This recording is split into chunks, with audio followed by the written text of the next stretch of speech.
Welcome to the Lowell Zoning Board of Appeals, public meeting.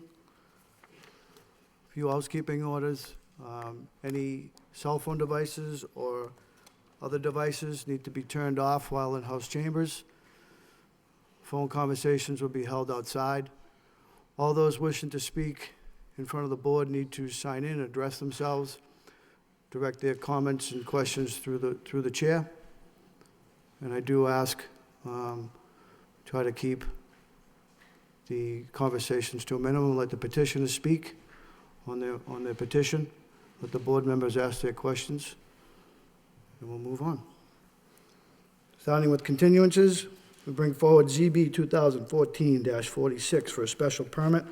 Property located 175 Old Canal Drive to construct a new 100-foot telecommunications monopole with 11.5-foot by 26-foot equipment shelter and other associated equipment pursuant to section 7.6 and 11.3 of the zoning ordinance. Good evening, sir. Good evening, board members. My name is Chris Winiarski, and I'm an attorney for Verizon Wireless. As you just stated, we are here seeking a special permit to construct a 100-foot monopole at 175 Old Canal Drive. Included with that facility is also an equipment shelter at the base. This proposal came before the planning board about 6 months ago and received site plan approval with some minor changes regarding screening and relocating the pole a little bit to get it as far away from the wetlands buffer as we could. This particular site was previously permitted by this board back in 2006 for a very similar installation. At that time, Sprint was the applicant, and for whatever reason, they chose not to construct it. I'm not sure exactly why. The primary purpose of this, as included in the application, is to cover a gap that is really right along Route 3, and we have sort of a graphic representation of that. Part of our process was to see what else was available in the area, and in doing so, we located one existing AT&T tower that is to the southwest, I believe. However, the only available space on that tower is at a height of 45 feet, which really isn't effective in terms of gaining much coverage. From there, we found several other properties that are similar to this one, the golf course being one of them, and generally any properties that we could find that would shield this from residential view. However, when we came across the building department's records and found that this was previously permitted, it seemed clear to us that this was probably a preferable site to the city rather than any of those other alternatives, and we confirmed that the property owner was still interested in leasing the property to us to construct the facility. That's the gist of what I have for you. Obviously, there's a lot of information in here, and we can certainly answer any specific questions that you have.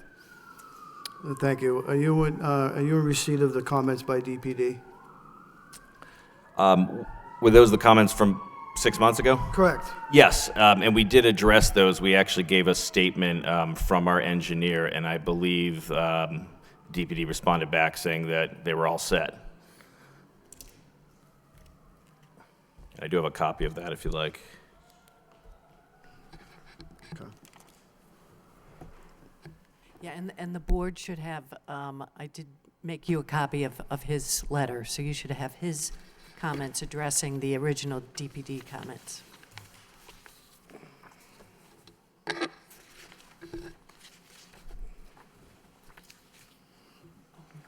you get a copy? You got it, right?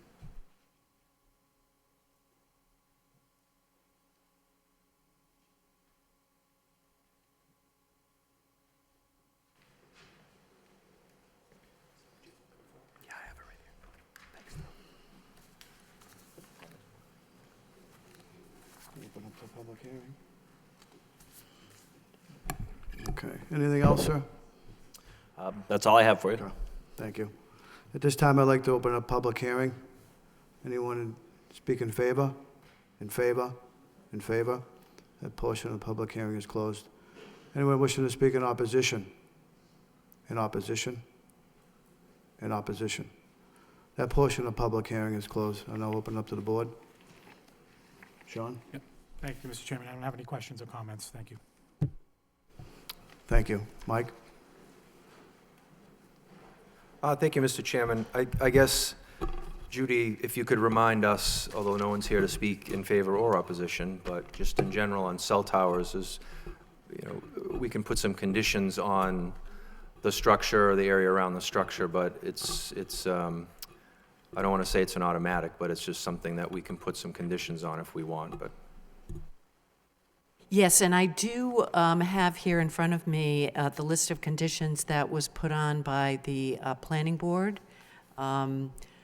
So the planning board did require that the applicant work with DPD to develop a landscape plan, that they use straw wattles, and that was one of the DPD comments, and the applicant did reply that they were okay with that. They, of course, need to obtain Conservation Commission approval. They also required the applicant shall allow for the maximum amount of co-location on the proposed monopole. The applicant shall work with DPD on the color and style of the fence to be utilized for the equipment compound, shall comply with FCC regulations, and shall post a bond for 115% of the cost of removal, with cost to be determined through submission of 3 quotes submitted to DPD. So all of that is now part of the planning board decision. Okay, thank you, Judy. So I guess through, or to the chairman, I would just suggest when it's Dennis's turn to read conditions, that we just include what was conditioned by the planning board, because I don't have anything in addition to add. Thank you. Duly noted. Thank you, Michael. Dennis? Through you, Mr. Chairman, I'd just like to ask, I'm not seeing in the notes from your response anything about the idea of changing the style of the tower to a single mast that would incorporate the devices on the mast itself. Yes, that was in a separate response from me, actually, rather than the engineer, which should be in the record, but I can give you a copy as well. Our position on that is we can do that. It's certainly not a problem. The effect of that, however, is essentially we end up putting the antenna inside the pole. When we do that, we take up more vertical space, which makes less space available for co-location. Certainly, co-location is an interest of every municipality in permitting these, because you want to put as many carriers on as possible. So our position is that it's up to the city, however you would like us to do it. There's a pro and a con to each approach. That makes a lot of sense. What exactly is the capacity for co-location on the new pole? Well, that obviously varies with the needs of the other carriers, but generally when you drive around and you see these poles, a 100-foot pole is something that you'll usually see 4 carriers on that, and right now we have essentially 4 large carriers in this area that are providing. So the idea is that we design it to be useful for all carriers, because obviously we generate revenue from that as well. So we have zero interest in keeping any other carriers off of this. Our position is obviously the more the merrier, because it generates revenue for us. So no interest whatsoever in us preventing anyone from coming on the pole. And in fact, those agreements are already in place with all of the major carriers for each carrier to be able to co-locate on other carriers' facilities. And so when another carrier wants to co-locate on your pole, or maybe 3 other carriers want to look, do they develop a separate platform below your platform to put their Exactly. equipment, so there'd be 4 platforms total? Yes. Yep. Wow. I That's can understand pretty why. much what you see everywhere. No, and this is a perfect location for this pole. I think we already have the power lines already there, and they have a mast. I mean, Judy, do you understand what the height maybe is of those power line poles? They look like they're 75 feet anyway. They're probably close to the 100 feet. I don't know. I haven't been out to the site recently, so I don't know how high those, this monopole Right. is I in have relation. a little information on that. They're somewhere between 60 and 75, but they're up on a hill. So this site is actually low-lying, it's flat area, and when you pull into this site, there's a truck turnaround, and then there's a very steep hill that probably raises the topography anywhere from 30 to 40 feet. So the transmission line stanchions are roughly the same height. I couldn't say that they're exactly, but it's probably within 10 feet of what we're shooting for. I think this is an ideal location from an aesthetic standpoint and site utilization, at least, where we already have an industrial setting and we have other poles located there, so Right. I'm glad you worked with the city, and I think that the conditions that are from the planning board make a lot of sense. So, thank you very much. No further Thank you. comment. Thank you, Dennis. Thank you, Dennis. Van? No comments, Mr. Chairman. Thank you. I do have one comment, if you could just touch on comment number 5 as it relates to the landscape plan and the shading of the trees. Do you have anything in particular going in there? Well, we're willing to do whatever is required. My only thought on that is we do have to go before Conservation Commission for conditions. And I would like to have their input on the landscape plan, because when it comes down to jurisdiction, they're the ones who control that exclusively. So if we were to come up with a landscape plan now, Conservation Commission might say, no, completely unacceptable, and then we sort of start over, because, a lot of their concern has to do with shading or not shading. To them, I think conservation is a little more than the aesthetics. So I thought really the best thing would be sort of a joint effort on that before the building permit. To us, it honestly, it doesn't matter. If you ask us to put in 100-year-old oak trees everywhere, we might take issue with that. But regular landscaping is not going to be a problem, regardless of what the requirements are. Okay, thank you. And I think that, to your credit, I think that's the avenue to seek, is to work with, DPD and work with the Conservation Commission and, get it right the first time. So thank you for being proactive with that measure. Okay, thanks. Any other comments by the board? That being said, may I have a motion? Before I do, Judy, is that 4? Are they 4 conditions that the planning board had set, or is it 5? The planning board actually had 1, 2, 3, 4, 5, 6, 7. It was 7 conditions, okay. Yes, they had 7 conditions. And the date of that meeting? The date of that meeting was September 18th, 2014. So that was the date of their vote. Yep, great. Okay, 3, Mr. Chairman, I'd like to make a motion for ZB 2014-046 for a special permit for Bell Atlantic Mobile of Massachusetts Corp. with the 7 conditions attached from the planning board meeting of September 18th, 2014. May I have a second? Second the motion. Roll call, please. Chairman Perrin? Approved. Member Conditions. Peck? Approve the conditions. Member Paglia? Approved with conditions. Member McCarthy? Approved with conditions. And Member Callahan? Approved with conditions. Now, who is the second on that? Dan. I second it. Very well, thank you, sir. You've been approved. Best of luck. Thank you very much.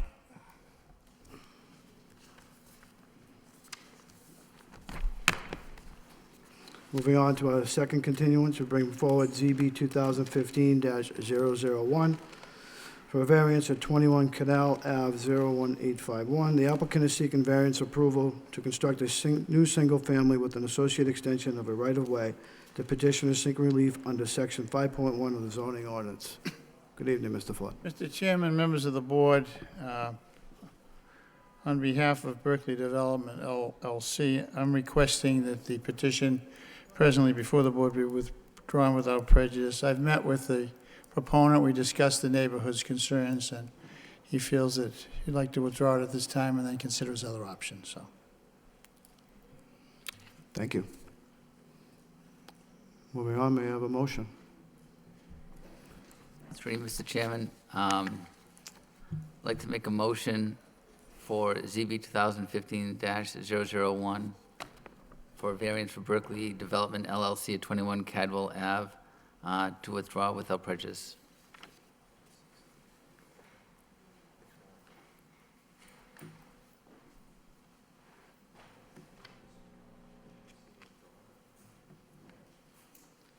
Can we speak on the withdrawal?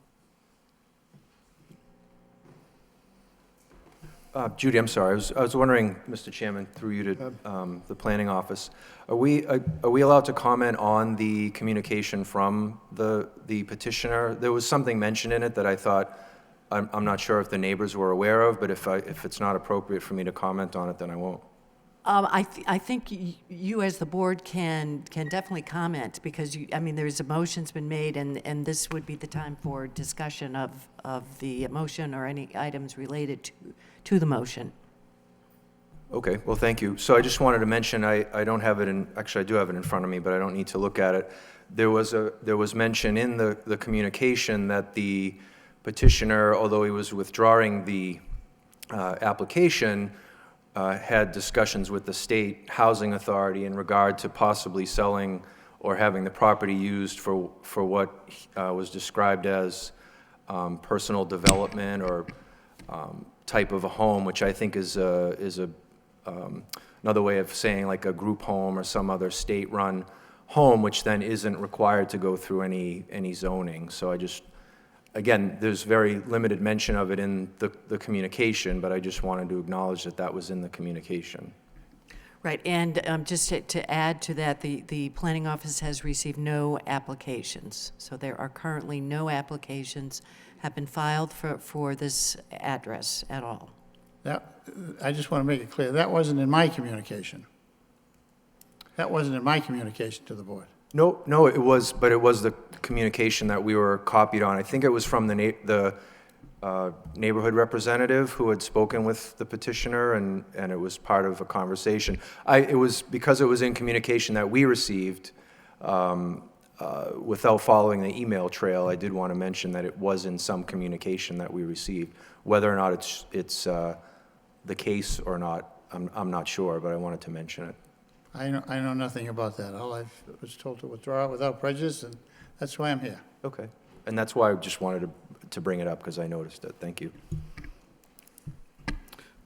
Thank you. Michael, any other board members wish to make a comment at this time?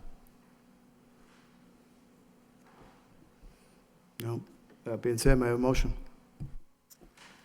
Okay, three, Mr. Chairman, I'd like to make a motion for ZB 2015-001 for variance for Berkeley Development LLC at 21 Cadwell Ave, to withdraw without prejudice. Have a second. Second. Roll call, please. Chairman Perrin, Approved. Member Peck, Approve. Member Paglia, Approved. Member McCarthy, Approve. Member Callahan. Approved. Thank you, Mr. Flood. I'm not Approved leaving, without I've got the prejudice. next one, too. I'm making it quick for you tonight. That being said, we bring forward our next under continuances, ZB 2015-002, a special permit and variance for 21 Nottingham Street. The applicant is seeking special permit and variance relief to construct a new family dollar store with oversized curb openings. The petitioner is seeking relief under section 6.1.10 and 12.4B of the zoning ordinance. Good evening, Mr. I'm Flood. requesting a continuance till April 27th on this matter. We are still in the process of working on the traffic situation on Nottingham Street. There was concern by the board as to the turn radius of delivery trucks in, and we haven't reached a final resolution of that. So I'm asking the continuance to April 27th. If it's not, we'll ask for further continuance. I won't be here the 27th, but they're willing to come in themselves, so hopefully it'll get resolved at the planning board on the 23rd, and they can come in before this board.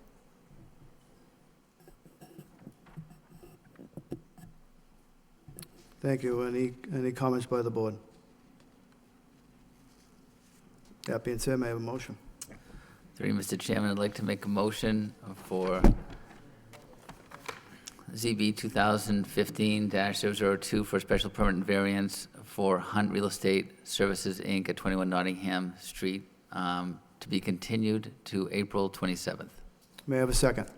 Second. A roll call, please. Chairman Perrin, approved for continuance to April 27th. Member Peck? Approve continuance? Member Paglia? Continue to April 27th? Member McCarthy? Continue to April 27th. Member Callahan? Continue to April 27th. It's a pleasure. Continuance has been Thank you. approved. Good luck. Moving on to new business, we bring forward ZB 2014-03 for a special permit at 812 Gorham Street. Special permit for illuminated signs pursuant to Section 6.3.4 of the zoning ordinance. Variances for freestanding signs, wall signs, and terminal illuminated signs pursuant to Section 6.3.2.8B and 6.3.218.d and 6.3.4 of the zoning ordinance. Is there a petitioner here to speak on behalf? They have, no, I Oh, don't I believe we apologize. have. Yeah, we have the continuance, but there is no one here representing. That being said, I make a motion for continuance to April 13th, 2015, through a communication from the petitioner. Second motion? I have a roll call, please. Chairman Perrin? Approved to continue April 13th. 27th. Member Peck? Approve continuance? Member Paglia? Continued? Member McCarthy? Continue. And Member Callahan? Continued. Okay.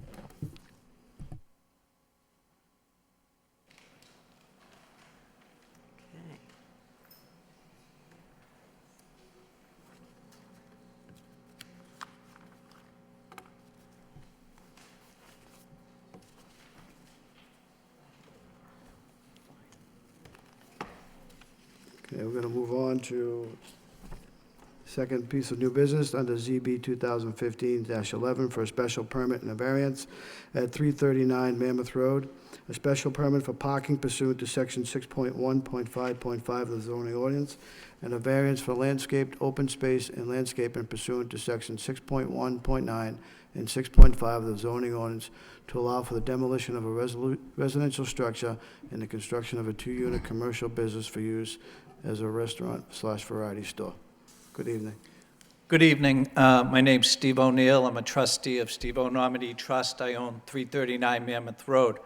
For probably the past 6 months, I've been working with the Planning and Development Department for the restaurant and a variety store. The restaurant, as you well know, I'm here for the variance for parking. We knew we needed the variance when we came in for the off-street parking.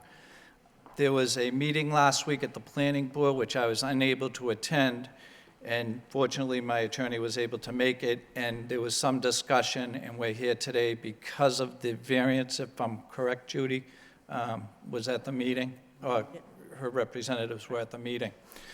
The restaurant, as you know, it would be one parking spot for every 100 square feet of the restaurant, which would need 35 parking spots to keep that restaurant there. Under the zoning, we're allowed one parking spot for every 500 square feet. We can cover that, and we add 10 additional spots. There's 3 for the variety store, so 7 for the, it would be 7 for the restaurant, 3 for the variety store, which is 10. I double that in the plans. We tried putting as much parking as we could on the property.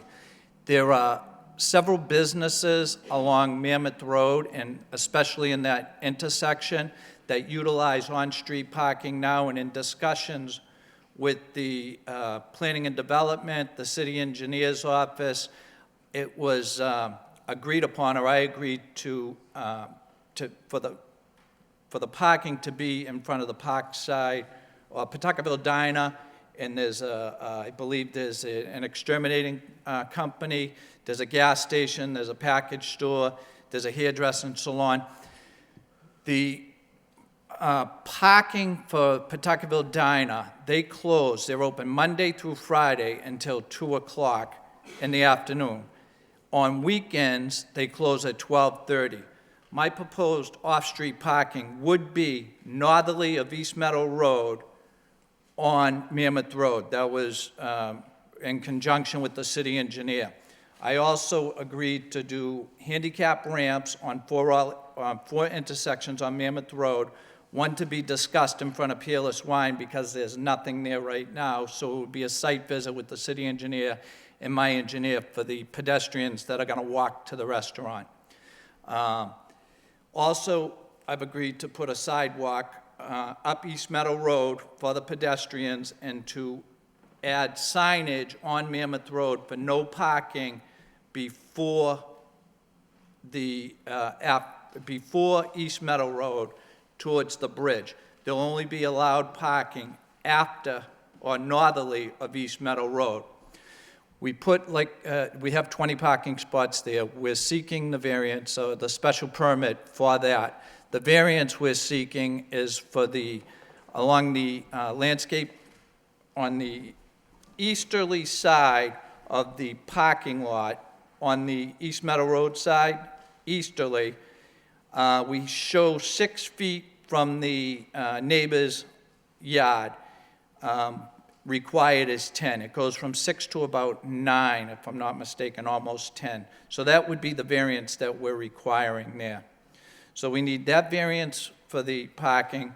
We've agreed to put a vinyl stockade fence. The city wanted trees. We're going to line it with trees. It shows in the plans. There's a detailed copy, I believe it's page 2. Also show drainage on the property. There's on page 3 and 4 of the plans. It shows the drainage. And tonight, the restaurant, it's a first-class restaurant. We thought it would go nice there in the neighborhood. It's going to be a neighborhood restaurant. We don't believe people are going to be coming from Tewksbury or Chelmsford to go there. The restaurant's name is the European Restaurant. They have a successful restaurant now in Chelmsford. They've been in the North End, and at one time they ran the Prince Grotto restaurant here in Lowell. The variety store, they're a long-established variety store in the city. They've been in business for excess of 25 years. I know the gentleman. So that's the plans. I know there's some concerns with the traffic and the parking, and that's why we're here seeking the special permits. And if I can enlighten the board with any questions, if you have any questions.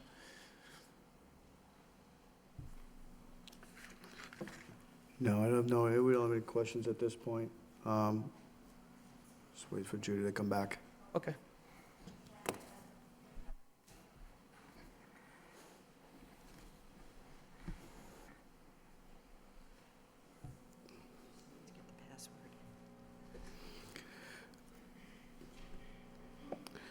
I do have one comment. Are you in receipt of the comments from the city?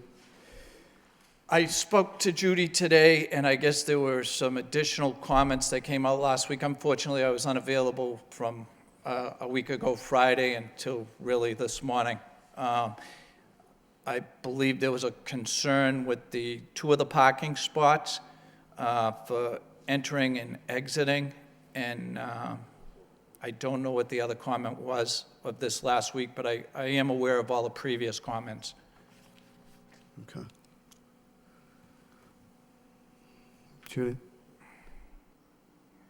You have any, I thought you had a comment, I'm sorry. Yeah, I guess there has been also, and the applicant is aware of it, and it was an issue that was discussed at the planning board meeting. The major issue is of course traffic and parking. The applicant, as you know, is requesting a special permit for use of the on-street parking, or special permit for reduced off-street parking is the stricter term for it.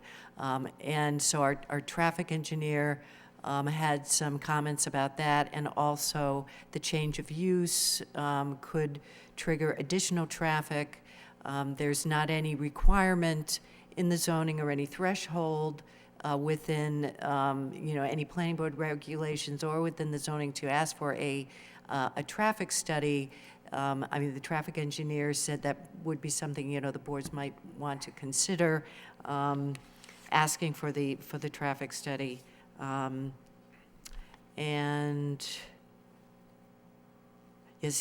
according to just the standard trip generation manuals, It's estimated the new land use could generate an additional 82 vehicle trips during the weekday PM peak hour. As far as the parking, he mentions that the proposed use is looking at, is it 21 vehicles? 20 spaces we 20 show on the plan now, Okay, revised. So the revised plan shows that they would need 20 spaces that they're not providing on site. 18. It would be 18. It required, but with the zoning, without a special permit, I would need one spot for every 500 square feet for the restaurant, the sit-down restaurant, which the building, that side of the building is 3,500 square feet. So that would trip 35 parking spots. The variety store, because of the size, it's one parking spot for every 900 square feet, I believe. That is 2,540 square feet. That would trigger 3 parking spots. So the restaurant hours are going to be 11:30 until 11 at night, and the variety store is going to be 6 a.m. until 11 o'clock at night. They'll both be shut down at 11. So the morning parking for the variety store, they have their 3 spots, and then the additional spaces, if need be, would be there, right there in the parking lot. It would only be after the restaurant started coming in that they'd only be limited to the 3 parking spots.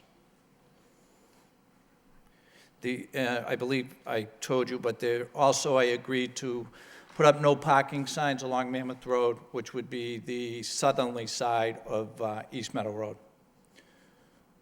which would be right in front of the building, right up to the corner, and with the handicap ramps on all 4 corners.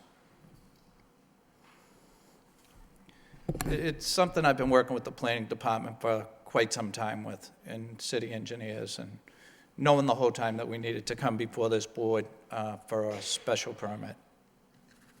Okay, thank you. Yeah, and we did work with the applicant to reconfigure the existing parking lot. He originally had 2 entrances, and we worked on the configuration we have now, which is 1 entrance off East Meadow instead of off Mammoth Road. We worked with him on some of the landscaping and on the snow storage area. Also, we have had conversations with him about the need for the sidewalks on East Meadow and for the accessible crossing on all 4 corners of Mammoth and East Meadow. So those 4 corners need pedestrian markings, crosswalks, and the accessible pavement. Just to go a step further, also the location of the building and the small retaining wall in front, which is only 3 feet high. It's almost like going into the stoop of your house. We're going to have 2 stairways, one leading into each property, which we're hoping that most of the entrance enters from the parking lot area, but if people are walking, they can walk up and enter through the front on Mammoth Road. Okay, thank you. Thank you, Judy. This moment, I'd like to Thanks. open it up. Thank you. I'd like to open it up to the public. Anyone wishing to speak in favor? In favor? In favor? That portion of public hearing is now closed. Anyone wishing to speak in opposition?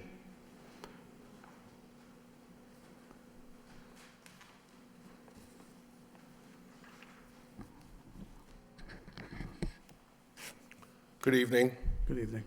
My name is John Hamblet, Hamblet, 495 Varnum Avenue. I'm co-chair of the Pawtucketville Citizens Council. Because of the outpouring of opposition, we're trying to consolidate the time we take, and I am going to speak on behalf of 4 abutters who are in opposition to the project. So first, I would like those abutters to identify themselves and give their address. Judy, can I have a mouse so I can move that forward?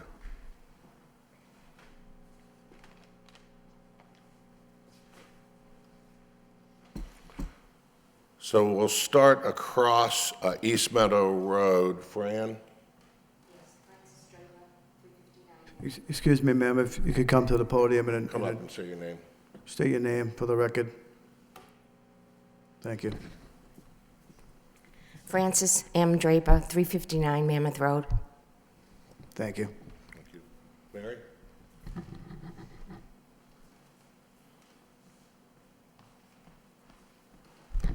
Mary Freeman, 17 East Meadow Road. Thank you. Scott?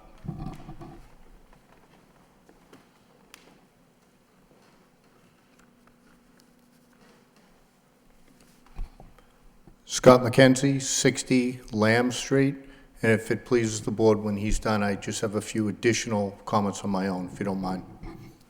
Dan? Thank you. Daniel Fournier, 333 Mammoth. Thank you. All the abutters also reserve the right to make their own personal comments. I'm going to try and cover the general topic. Thank you, noted. At some point in time, Mr. Chair, and we did this at Planning Board, I was wondering if you could ask for a raise of hands for all of those who are here tonight in opposition, because not everybody will be speaking. Also, I have put together a brief presentation, and I have copies of that presentation, as well as a copy of the traffic accident report over the last 2 years. So all of the information that's on these slides will be available to you immediately after I complete our discussion. I would like to, we were at Planning Board last week and briefly review what we discussed at Planning Board. We talked a little bit about what traditional multi-use means and what neighborhood character is in this part of Pawtucketville. We'd like to give a rationale for denying the buffer zone variance, a rationale for denying the parking special permit based on the excessive parking problems and traffic. And then we have identified other setback concerns that are not included in the applicant's filing. As in this meeting at the Planning Board review, there were no abutters or neighbors appearing in support of this project. There were 16 abutters and neighbors who appeared in opposition to the project. I wanted to take a minute to briefly describe the discussion we had with the Planning Board about the Lowell Comprehensive Master Plan and the Pawtucketville Master Plan. 10 years ago, when Lowell generated or created its master plan, it identified that 30%, 1/3 of all the land available for development is located in Pawtucketville. And it was the recommendation of the master plan, which was approved by the city manager and by the city council, that Pawtucketville develop its own master plan. And that master plan was to give guidance to the problems that we face as a result of development pressures. We also discussed traditional multi-use in Pawtucketville. That's covered in the Pawtucketville Master Plan, which, by the way, was put together by about 30 business leaders, neighborhood leaders, our primary neighborhood partners, Lowell General, Duville Manor, and UMass Lowell. And it also was approved by the city manager, and it was also approved unanimously by city council.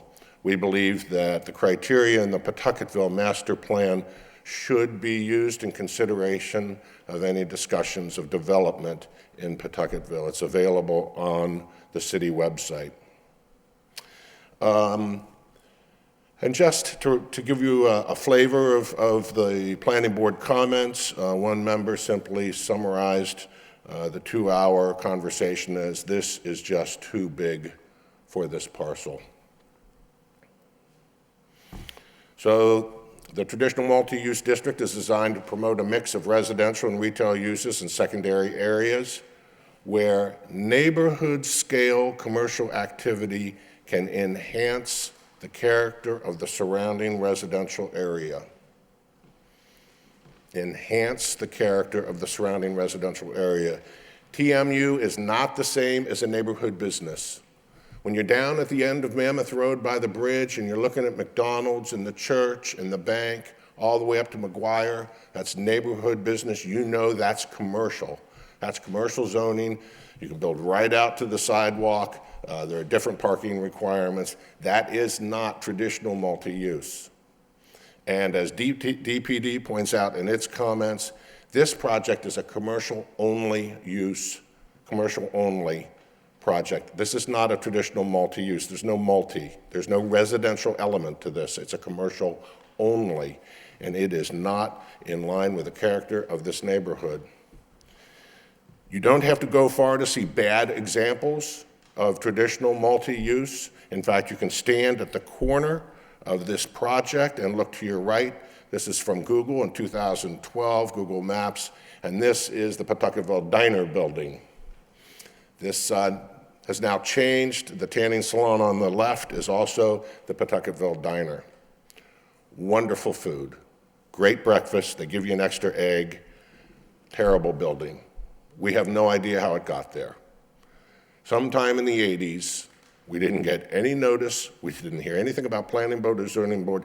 This thing popped up. It is a non-conforming area and I think non-conforming use in many ways. There is no green space. There is inadequate parking. There are serious problems, and this is not traditional multi-use. This is something we expect to find in a commercial district. Here's TMU, but it's done very badly, one of the ugliest buildings on the intersection. Here's no sidewalk. You can pull in from any direction. No green space. There is a small shop way at the end that gets about 1.5 parking spaces. There is a residential portion up on top. And this is traditional multi-use, but it is not in character with the Pawtucketville neighborhood. This is not a traditional construction or structure. The Pawtucketville Master Plan specifically says new development projects must be held to the highest of standards. This is one of the developer's previous projects. It is legal, but it is not appropriate. The neighborhood got together. They opposed this project at the Conservation Commission. The Conservation Commission ruled against it.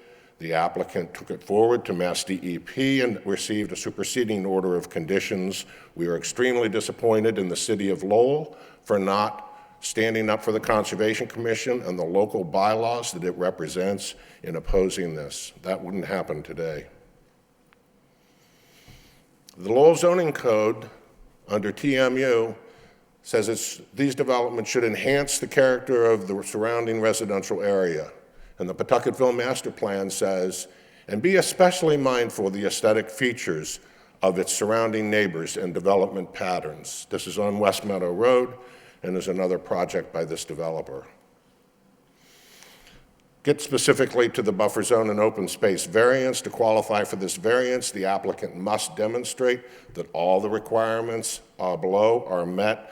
I know you know this, but many of the neighbors don't. So if you will pardon me while I take 2 minutes to review. There are 3 tests: the unnecessary hardship test due to unique property limitations and public good. As stated in the Lowell zoning regulations, a failure to establish any one of the above is fatal to the variance. The most difficult test for an applicant is is demonstrating unnecessary hardship. Unnecessary hardship is present where, in the absence of a variance, no reasonable use can be made of the property. And that simply is not true. There's currently a use.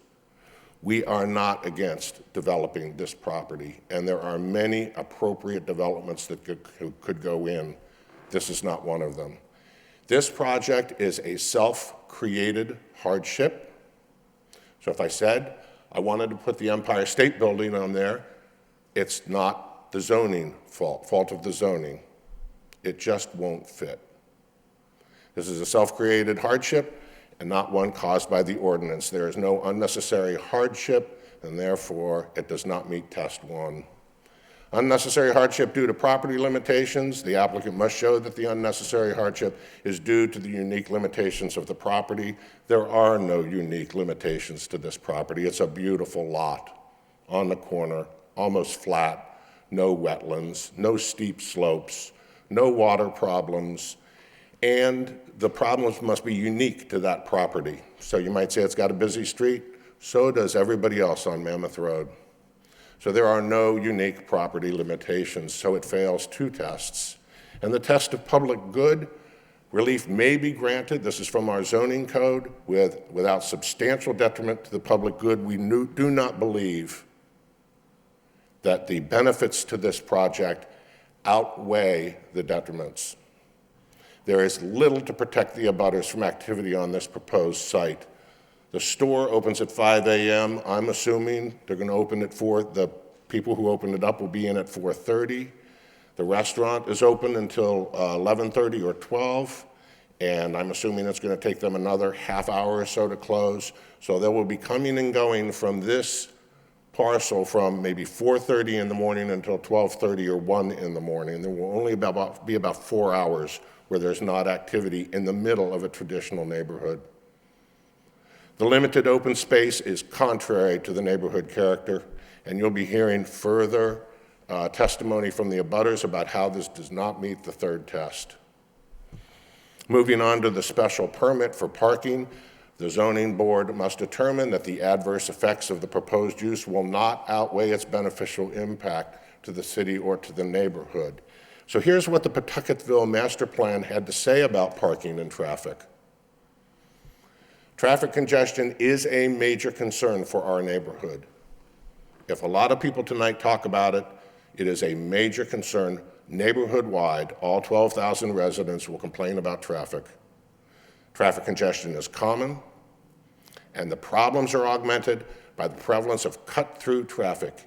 Anybody from Dracut that wants to get into town, anybody from Pelham, all their ambulances, the school buses that need to get to the high school, the school buses that need to get to the Voc School, the school buses that need to get to McAvenue School on Mammoth Road, the school buses that need to get to West Meadow Road, the Wang, and the Pawtucketville. And every 30 minutes, we'll hear testimony that every 30 minutes there's an LRTA bus that turns up East Meadow Road and cannot make that turn within the yellow lines. Drivers often try to skirt around the areas of heavy congestion by using neighborhood streets at high speeds. You will hear testimony tonight of a traffic count of cars going the wrong way on Lamb Street to avoid rush hour traffic. Mr. McKenzie will be speaking to that. So the adverse impacts, to summarize, it does not meet the minimum parking standards of 39 cars. According to the documents I have, it's 39. The on-street parking is very problematic. The applicant proposes to use the Pawtucketville Diner. What happens if they extend their hours? How about the hairdresser? And we'll hear testimony about that tonight, who uses the on-street parking in front of the Pawtucket Diner. And there is a vacant business at 358 Mammoth, the liquor store right behind the liquor store. I know, used to be my barber. And I'd walk up in the summer, but in the winter or on a rainy day, I would drive up and I would park in front of the Pawtucketville Diner. This is a traffic nightmare. There are 11,700 cars per day coming down these roads. It is a school bus route and an ambulance route, and accidents are frequent. I will give you a copy of a traffic report from the Lowell Police Department that outlines the 7 accidents that have occurred in the last 2 years. 5 of those 7 happened in the evening rush hour. We will also hear eyewitness testimony of a fatality from 3 years ago, which was a pedestrian versus a vehicle. There was a fatality at this intersection 3 years ago, and Scott McKenzie will be able to testify since he was a witness.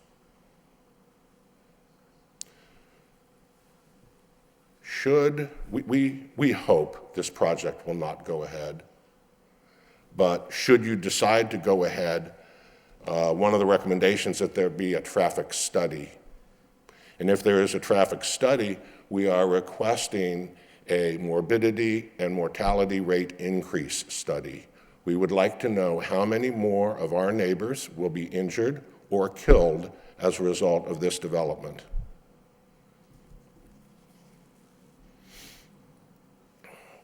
And lastly, and this has not been brought up, we are very concerned about the setbacks.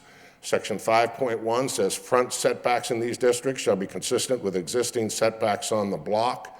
What I learned at Planning Board last week is that if you're on a corner, you have 2 front yards.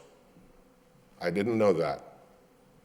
So corner parcels have 2 front yards, and this is John drawing in PowerPoint with a mouse. This is not an engineering drawing.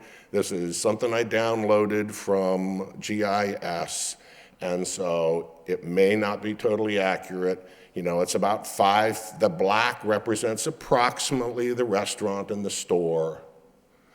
The red is the property line, and the green is the setback of the other buildings. So if you look up to the right, you'll see Mary Freeman's house. That's the setback in front of her house. And if you look down, you'll see Dan's house and the house next to him. That's the setback. If the building extends beyond that, you are going to be interfering with the sight line. So as you pull up to Mammoth Road, you will not be able to see who's coming around the corner. So we would respectfully request that, again, we hope this project does not go forward, but should a project in the future go forward, that this setback be considered, section 5.1. The summary is simple. We're requesting that you deny the open space and buffer zone, which I believe is also called landscaping or open landscaping variance, and we request that you not approve the special permit for the parking. Thank you. Thank you.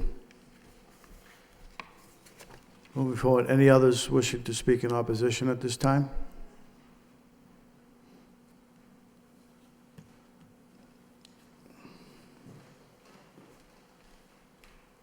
Good evening, sir. Do I need to restate my name and address? Please. Thank you. Scott McKenzie, 60 Lamb Street. Last week I talked briefly, I'll talk briefly again. I respect Mr. O'Neill, his right to, do something with this property. He came to my house, we spoke at quite length. He wanted my support. I told him, I need to really sit down and look at, what the proposal is and make a decision from there. I did state some concerns to him, and we talked about it a while, so he was very receptive as an abutter discussing this proposal. So I didn't want to come up here, negative. I don't want Steve doing anything. It's his property, I want him to do what he needs to do on there, but within limitations. And I wrote down just a few brief notes in regards to, my concerns. If you grant variances specifically to the abutters in the setback, my property, my backyard, my house isn't near, but all the way in the back, that's where my picnic area is, picnic table, grill, that's where my family meets in the summertime. If you grant the variance, what he's looking at is putting a wall almost right behind my fence where the parking's going to be. Last week, we looked at the drawing. I had a chance to look at it up close. That's where he put the dumpster. And I spoke out and I said, well, wait a minute. The dumpster's 4 feet from my picnic table. Are you kidding me? Well, we can decide to move that, but we've got to change the parking spot. So I said, well, why would you even put it there in the first place? If you're neighborhood friendly, if you're looking at not only developing your property, but you have concern for the neighborhood, you have concern for the abutters, why would you draw up a plan of this is what I'm going to do, and in that plan put a dumpster right next to a guy's backyard in his picnic area? It doesn't show concern.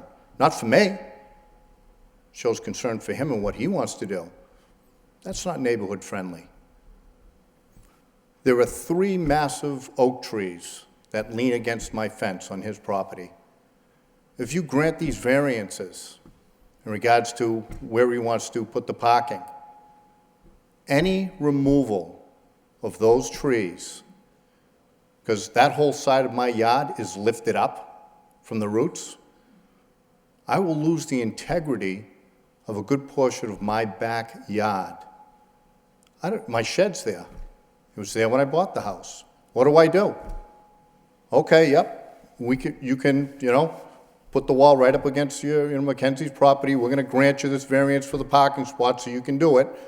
He starts digging in there, and I lose the end of my property. What, do I have to run well, Steve, you gotta make this right. I'm inconvenienced. Why should I be inconvenienced for a project that he wants to get through, that he's asking for how many changes or variances in the code to make it happen? That just doesn't make sense to me. I'm more than willing to work with him for adjustments, but not these adjustments. This is nuts. I'm the one who stands on Lamb Street. I'm the guy who calls Lowell police on a constant basis, and they're awesome. They come out, put a cruiser on Lamb Street. The traffic is so bad on Mammoth Road. We have 3 signs at the end of Lamb Street: do not enter, 4 to 6:30, Monday through Friday. A week ago, Thursday, I sat out front just from 4 to 6. 23 cars came flying down the road. We don't have sidewalks on Lamb Street. It is heavily populated with children and families. They play in the streets. That's the traffic we get just from the backup on Mammoth Road. It's crazy. So I really would like you guys to look at this plan, look at the impact it has, not just on me as an abutter, but the other abutters. You're asking for our quality of life to be impacted forever, for as long as we own those homes, so Steve can put in a commercial building? How does that benefit all of us? Not just me, but the neighborhood. Just doesn't make any sense. I could understand if there was a slight change in parking. It's a massive change in parking. I can understand a slight change in where he could put his wall for butters. It's a massive change.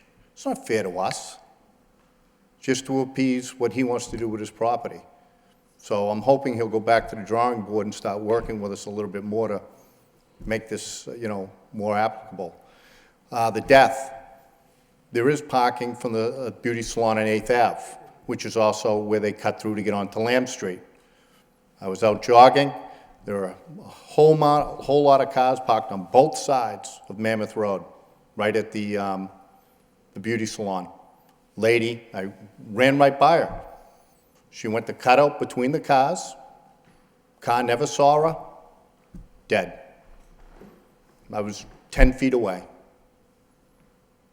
And that was, 2 or 3 years ago. I can't imagine putting 2 businesses just up the road from where this just happened, with the amount of traffic that has increased since then, would be favorable to any pedestrians, crosswalks or not.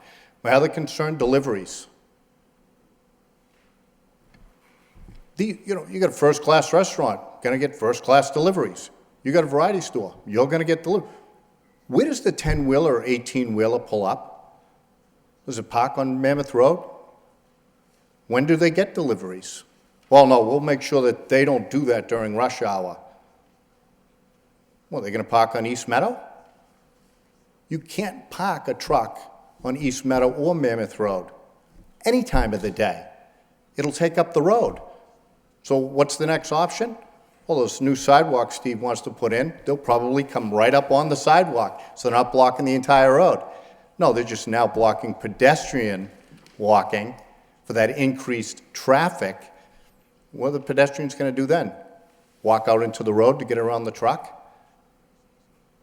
These are things that just aren't being considered when bringing this project forward. And I wish they were, so we wouldn't be standing here tonight. So these all could have been addressed long before. A neighbor who just had surgery left a letter on my door, Mr. Ouellette, and he asked me if possible that I could just read it in his stead, if that's okay. Certainly. Do you have a copy of that? He just left it on my door with a note. I can just hand it to you if you'd like. Certainly. I can read it into the record. I'm deaf, I'm sorry. I can read it into the record for you, sir, if you want to bring it forward. 15 copies. Oh, okay. Please, you can come forward.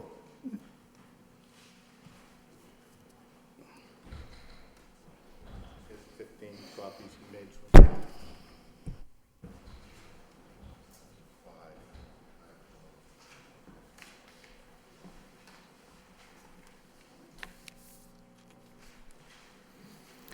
So that's about it. I just want to make it clear, I know Steve had a loss in the family, and I was sorry to hear that. I just don't want you guys walking away thinking I'm negative. I'm pro-business. I use the businesses in the area. But I'd like to see this used as it was presented, dual use. And I'd like to work more directly with Steve to get this so it's appropriate, so he walks away happy, he's developed the land how he wants to develop, but it also, meets, the abutters' standards or quality of life and the rest of the neighborhood. And I think that's important for you guys to consider before you approve any of these variances. Thank you. Thank you. That being said, may it reflect the record, we were issued a email correspondence from Mr. Richard Ouellette in opposition of this petition. Moving forward, any others wishing to speak in opposition? Mary Freeman, 17 East Meadow Road. My husband and I bought our property, our home, in 1986. So next year I'll be there 30 years. Unfortunately, my husband died of cancer 19 years ago. So I've been the supporter of the house, the keeper of the house, the payer of the taxes, the cleaner of the yard, whatever, for the last 19 years. I also look at this property as the future, my future, as a retiree. And as probably everybody here knows, businesses pay a little bit more in taxes than residential houses do, but when you put in something that does not fit in a neighborhood, all the homes in that area are going to devalue.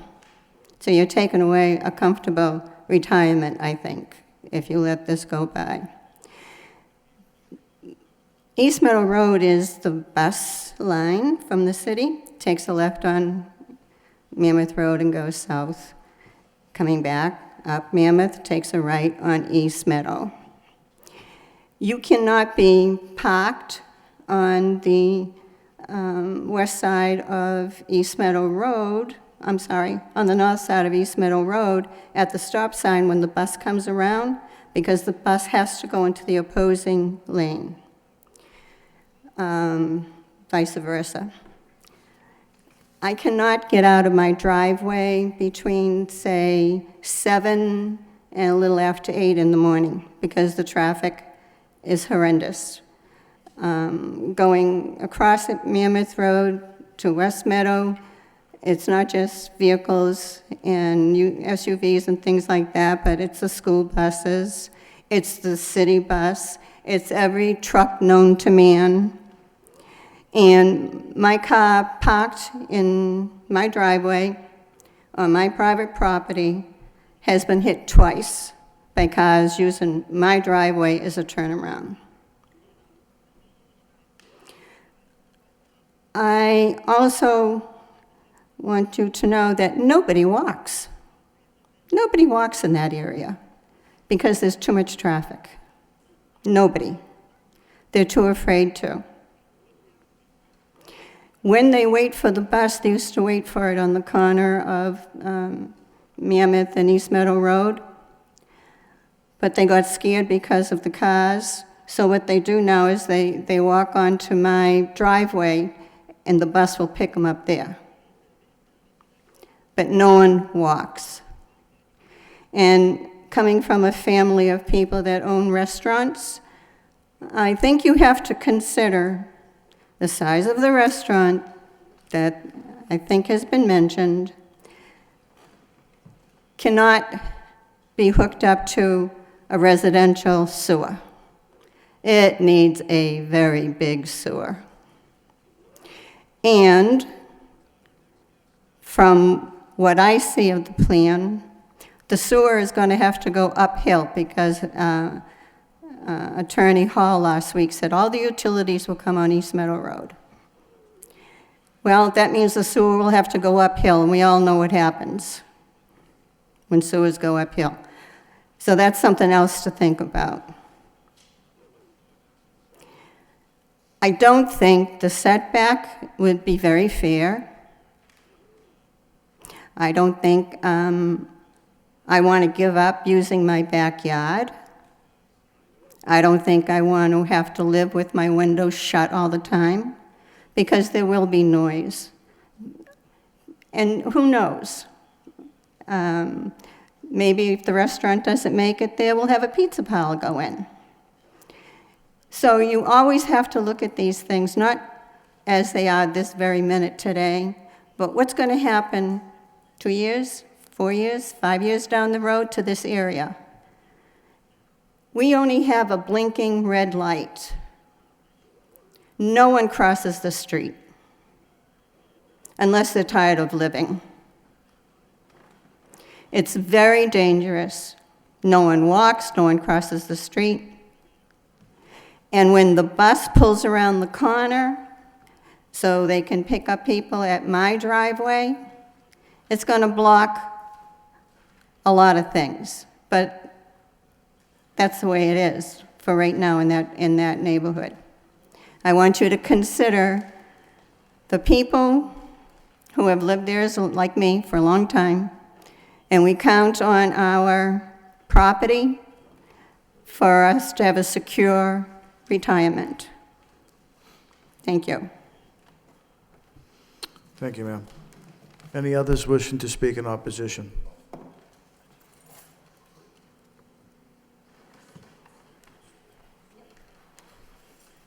Good evening. Good evening. My name is Gail Frace. I live on Tolman Avenue, the street across from the previously mentioned hairdresser's salon.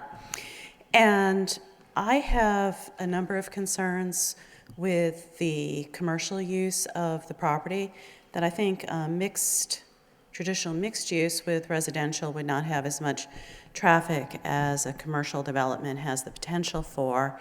And as was mentioned by the speaker before me, that need to think in perpetuity, that waivers to the law that are granted because the current developer sounds like they have a good idea,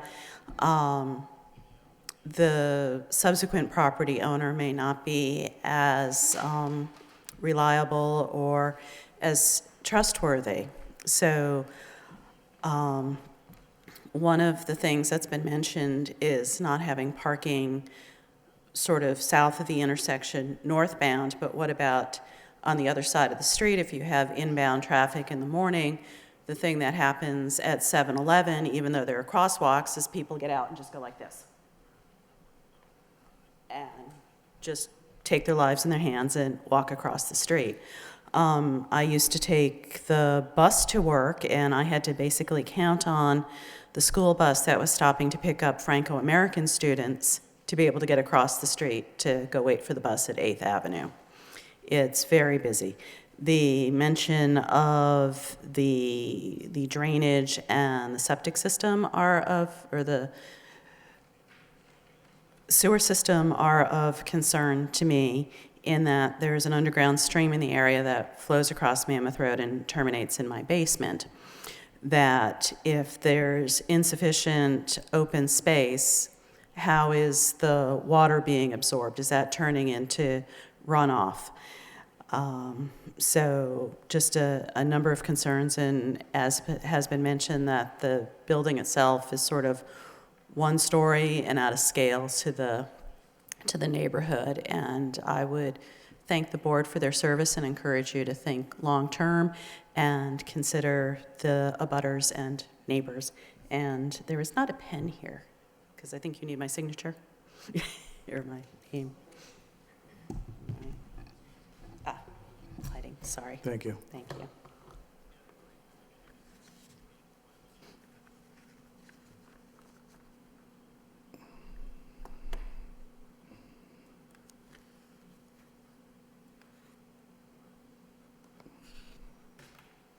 Any others wishing to speak in opposition? Deb Forgione, Mary Freeman is my mother, so I don't need to restate the obvious because it was a wonderful presentation, but I do want to state that the variance has to do with my mother's house. And the sound zoning ordinance says she should have 10 feet, and he's proposing to take 4 feet away from her, and that will leave her with the 6 feet from the parking lot. So I would think that that would be something that I'm asking you to not take away the soundness of the 10 feet. Also, the soundness of zoning, that they come up with 39 spaces, it's sound. Our zoning codes are sound, and it does say that it needs, the size of that project needs 39 spaces. I also wanted to point out across the street from the project to the other corner on East Meadow is a bus stop, and the bus comes every 30 minutes. The other thing that they pointed out was on this plan, it's incomplete. It never shows you how the trucks go in for delivery. If it's a variety store, it has constant deliveries, and also for a restaurant, constant deliveries.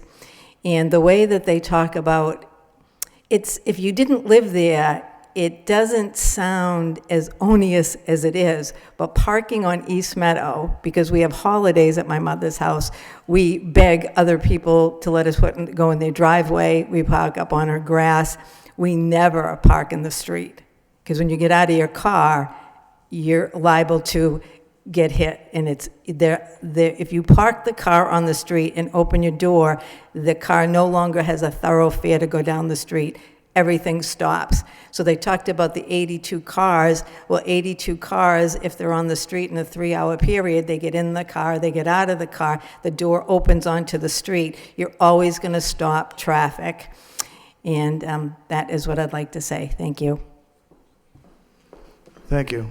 Any others wishing to speak in opposition?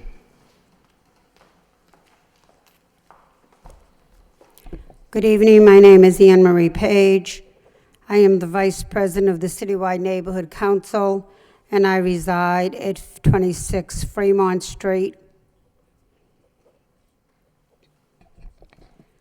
We here in Lowell depend on you as our zoning people, and your duty is to protect Lowell, the citizens of Lowell. There was a question I have at the very beginning. I thought I heard the developer say, maybe I didn't hear him right, he was going to put up no parking signs on Mammoth Road. You can do that? I could go out and put up no parking signs in front of my house if I wanted to? I heard that statement made, and I didn't know that anybody could put no parking signs on a public street. I thought only the city could do that. So that was the question that I have. The other thing is, this project needs 39 parking spots. Now, basic math, 39. They have 18. That's not even half of what they need. So they're short 21 parking spaces. That should have been the end of the conversation. We all could have been home an hour ago and had a cup of coffee. And where do they think these people are going to park, since they don't have 39 parking spots? They only have 18. And I mean, I could see if you were short maybe 1 or 2 parking spots, you might be able to help them out. Stretch it 3 or 4, but you're short 21 parking spaces? That's a big headache. So that was the question. Where do they park now? Also, I think you've been told over and over again, and you You live in Lowell, you know. That is a very busy and dangerous intersection. There are not lights there.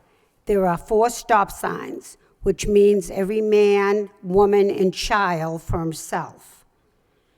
And if you already know you have a dangerous intersection, do you really want to be the one that says, I added to it? I thought it was a fabulous idea. Also, the part that makes this uncomfortable, this project has a 10-feet variance on the property line, and they want to knock that down to 6. That's just not neighborly.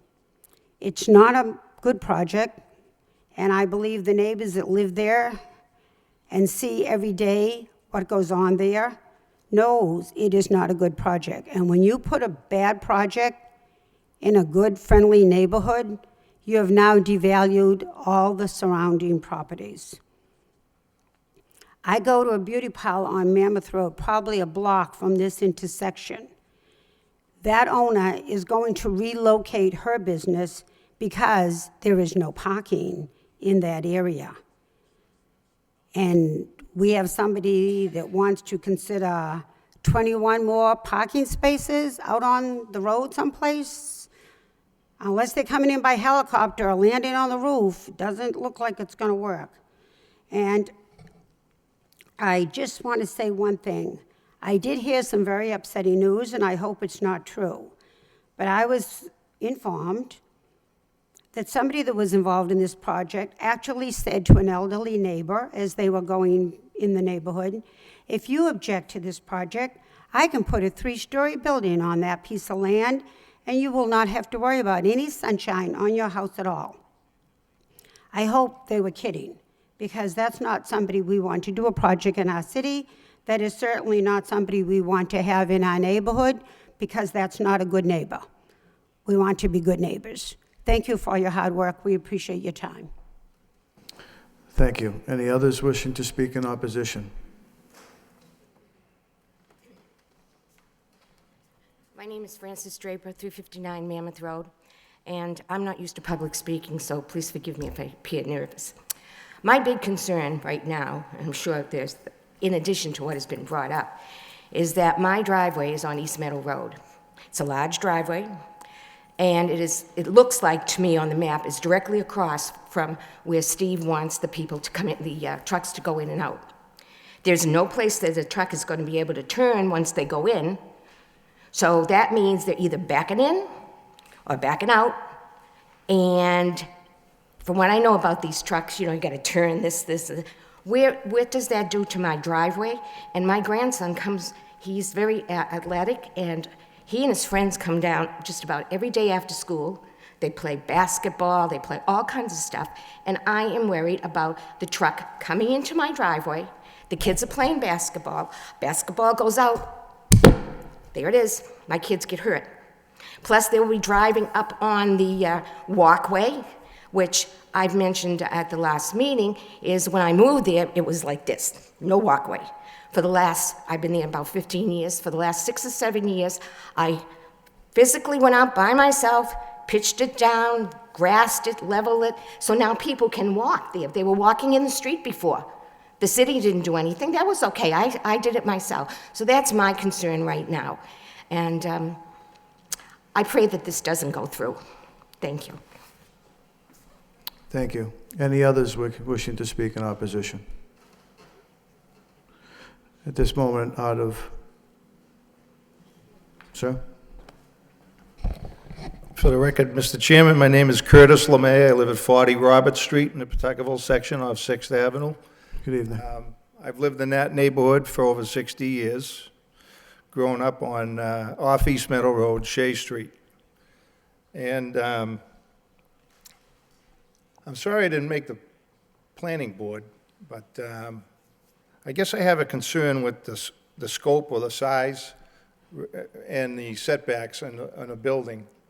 It looks like with the retaining wall, other than the stairwells, we're not too far from the street. I'm not so sure the height of the building. I really haven't gone over all the plans, but that four-way intersection, I know of 2 fatalities that have happened over the last several decades there.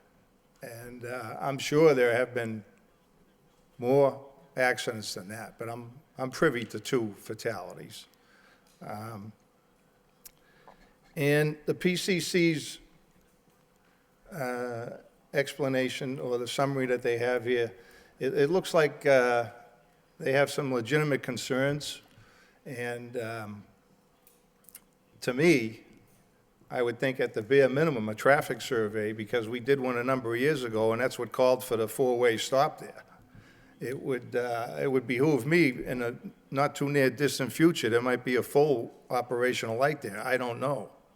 But it is a very, very busy intersection. On a daily basis, come 4 or 5 o'clock, that traffic, Mammoth Road, from the O'Donnell Bridge can easily back up to 6th, 7th Avenue to get through the process of that 4-way light. So I would just think that and the neighborhood is definitely and has been in favor of development. The key word here would be responsible development. And I think that's what we're lacking in this project as far as the scope. And I think Mr. O'Neill would be capable of coming back to the neighborhood or the PCC or the planning board with something not as dense, but, he's entitled to his opinion. He owns the property. He has a right to develop the property to what the zoning call calls for. But I would like to see a little more responsible development in that property. Thank you. Thank you. Any others wishing to speak in opposition? At this time, as requested, in regards to the brevity of speakers, may I have a show of hands of people in opposition?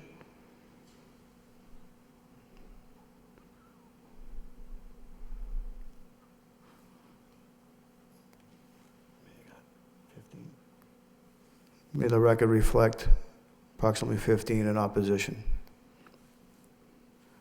Any others wishing to speak in opposition?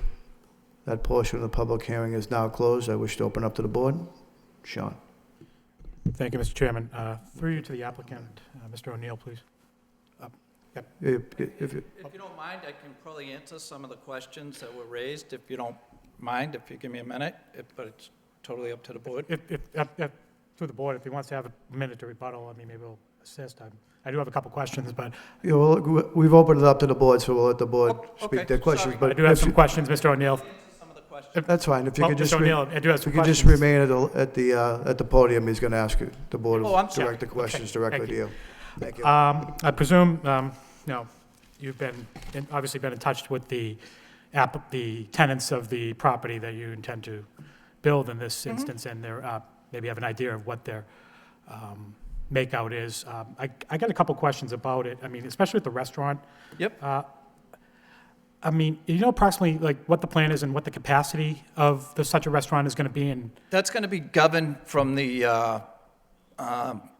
health department of how many seats can go in there and the kitchen size, so it's totally going to be whatever's allowable by the health department.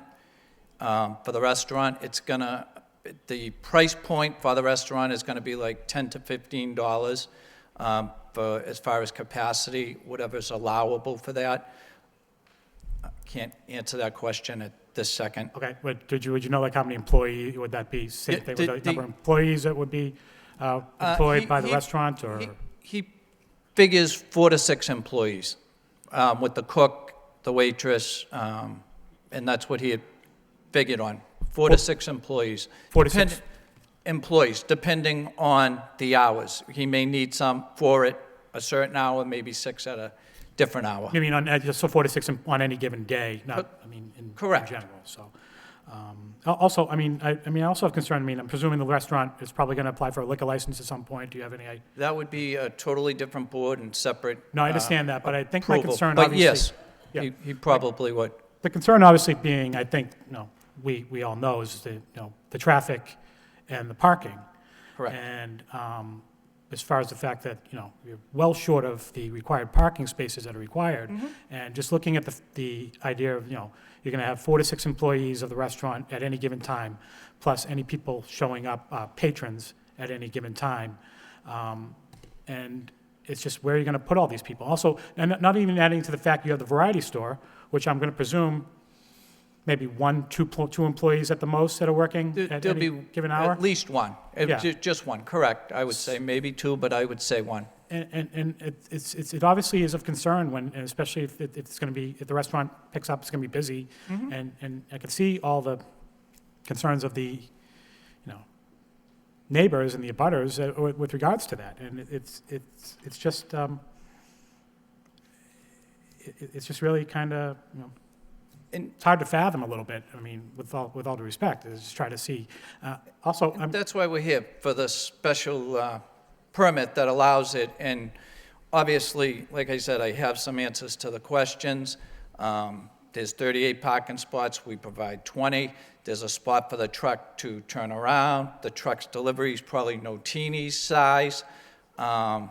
And I'll go down the list, but I understand, and we knew that coming into it, but we figured that a nice first-class restaurant where the neighbors could go and people could walk to, which is par for all the improvements that the city engineer and the planning board, you know, we've discussed and I've agreed to help with that neighborhood problem that they're talking about, so people can walk.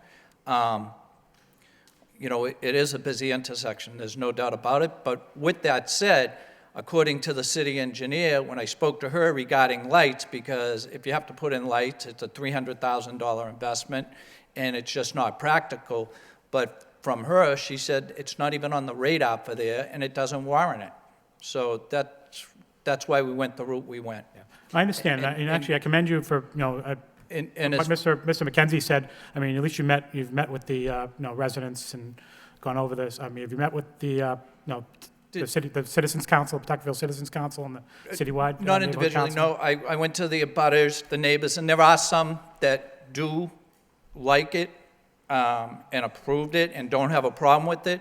And I just want to state that we did send out 60 registered letters, and there are 15 people here. I believe there was 16 the other night. It is a good-sized population of Pawtuckville, and one that I wish would visit the place, the restaurant and the variety store. But we're here for the special permit. There is parking on Mammoth Road that's utilized now by all the businesses, as even spoken by one of the gentlemen who had his hair cut that parked in front of the diner. And I'm sure you're all familiar with the area. From the Dracut line all the way to the corner, you can park. There's parking on both sides, which I did discuss with the planning and development.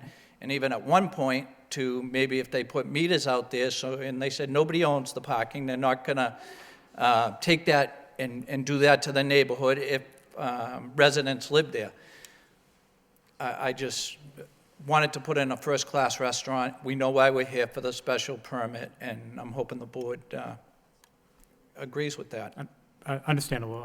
One other question I did have, though, I think was brought up as well, about the elevations of the building itself. I don't see from the plans what the proposed elevations are going to be. And that does take into account the traffic portion of it, because as one resident mentioned about, you know, whether or not you could see at the stop signs around the corners and whatnot. I mean, do you... Gladly answer that.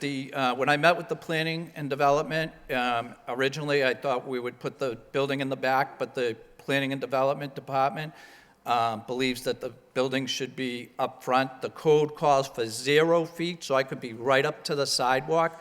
We moved it back 5 feet to have the wall and the plant, a little planting, so it's only going into, like walking into your residence house, one level. It's a 1-story building. I didn't want to build a 2-story. The zoning, you can put a 4-story building there in the zoning, but I don't want to do that. I spoke to the neighbors, and it's 1 story. That's what I thought would be appropriate for sites and all. Okay. All right. Thank you, Mr. O'Neill. I have no further questions. Thank you. Thank you, Sean. Michael? Thank you, Mr. Chairman. A number of the questions and concerns I have were raised by speakers tonight, so I'm not going to repeat those concerns. I did also have a question about the elevation. I think and maybe the planning office can clarify, but I'm assuming if they suggested moving it out to the road, it was because they had some look at what the building was going to look like? Because usually we have, some idea of what the design, basic design of the building. So that's one question. I did have, when I spoke to the planning and development, regarding the look of the building, we had talked, they didn't want just blocks and, for lack of a better term, other variety stores look like, or restaurants with just blocks and wood. So I suggested all glass, and I discussed it with the planning and development, that they could approve any building that goes there and work with the architect for the architectural look of the building. Like I said, I did one in glass, which wasn't, the neighbors didn't like it. I didn't show it to the planning and development yet because of the problem I had, and I couldn't make it to show them in time for the meeting. But I'm willing to design a building that the planning and development thinks belongs in that neighborhood and work with them, and it's been discussed already. Well, I'm going to assume, and I don't want to assume, Judy, but I'm assuming that the planning office suggested you move the building out closer to the street because it's an exception to the zoning in that area. The zoning in this area is not, as again, some people spoke for me earlier, Mr. Hamblett, when saying that the traditional mixed use in general is different from the neighborhood business district. So I'm assuming the planning office was trying to help you make this fit, but it's still a variance and special permit. It doesn't really fit on that corner in this neighborhood if it's a one-story glass building that is almost right out to the sidewalk, but for a retaining wall. Correct. Again, because we don't have, one thing I want to mention too is we don't have the updated plans from the planning board meeting. The plans I have are the ones dated the first week of March 5th. Those look like the original, well, the original plans are from March 2nd with a revision on March 5th, but we don't, probably because of the timing, we didn't get a chance to see what was revised in front of the planning board. So a lot of that discussion is something that we don't have in front of us. The last revision was made on 3/19. There were no revisions made after the planning board meeting.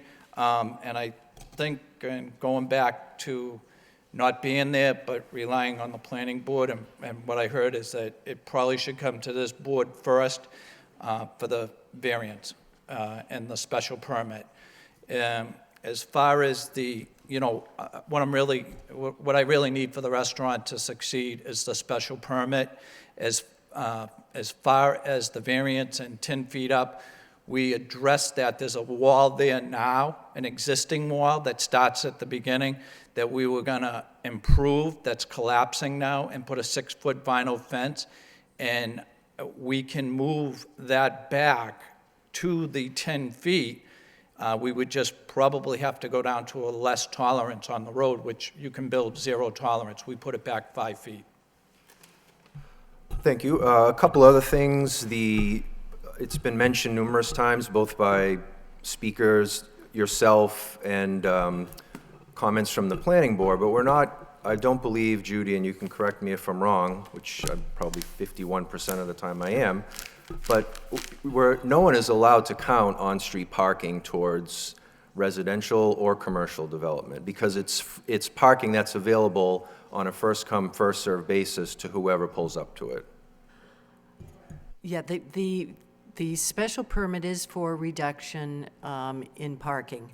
And yes, you're correct in that on-street parking cannot be reserved for any particular business or any particular resident except, with the exception of the residential parking signs, placards, for lack of a better term, that residents can receive. Yeah, so a commercial business cannot reserve on-street parking. And that was part of the discussion that we did have with the developer when we talked about it. So I guess, again, the spaces may be available to the businesses that are currently there, the residents that are there. people visiting friends in the area that can't find a place to park. There already isn't enough parking in the area, and your proposal is suggesting 50% of what is required for the two uses. So the other, just to add to what Judy said, I mean, someone could request a handicap placard in front of their home, or there could be a 15-minute maximum for, let's say, if there was a dry cleaner there and they wanted and the city decided to put in, you know, a 15-minute or 30-minute maximum type of a situation. That's one of the reasons why the hours of the restaurant went from 11:30. They didn't want to encroach on the breakfast restaurant that's there. And there are other parking on there, and I believe this board granted a special permit for that recently. Another concern I have about the parking is, I think human nature would dictate that probably at least 50% of the people that want to go to the convenience store or the restaurant are going to pull into the parking lot and find that there's no place to park. And they'll either be backing out, and again, this is not scientific study on my part, I think it's human nature, that people are going to pull in to the convenience store and find that there's no place to park because the restaurant is now open.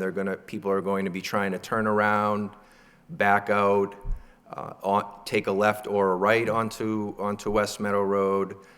I actually, when I went out to the site Sunday afternoon, I parked on the side of the property near the driveway. I didn't want to go on your private property, and it was maybe 2 o'clock Sunday afternoon, and the traffic was actually not quite a nightmare in that area. The traffic was backed up on Mammoth Road, and cars kept swinging, making a left onto West Meadow and practically clipping my car where I was parked. And we're going to assume, we shouldn't assume, but people are going to park on the curb, well, there is no curb, but on the grass and on the edges of West Meadow Road to run in and out of the convenience store, to go into the restaurant.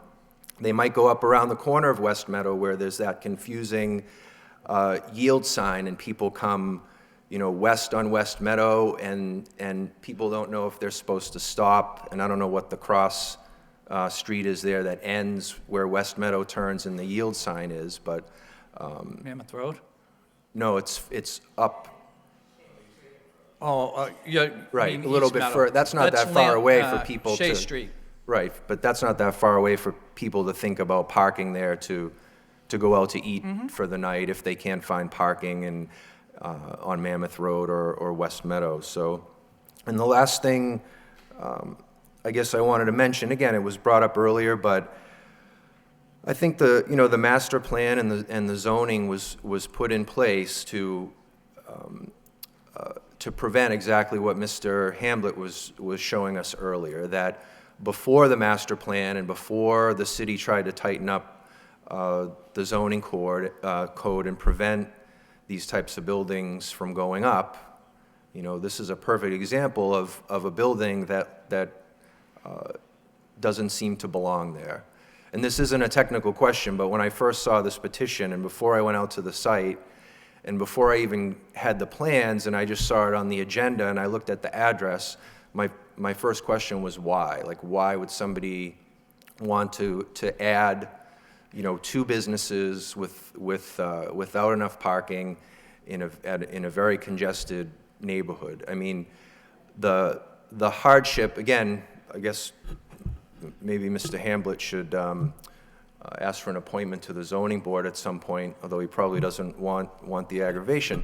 But a lot of the things that he mentioned in his presentation and the concerns of the neighbors are questions that I had too. So I don't want to belabor a lot of that because I know people have been here for a while and we have other petitions. So I don't have any other questions or comments, and you can go ahead and respond. I think I can answer your question. Sure.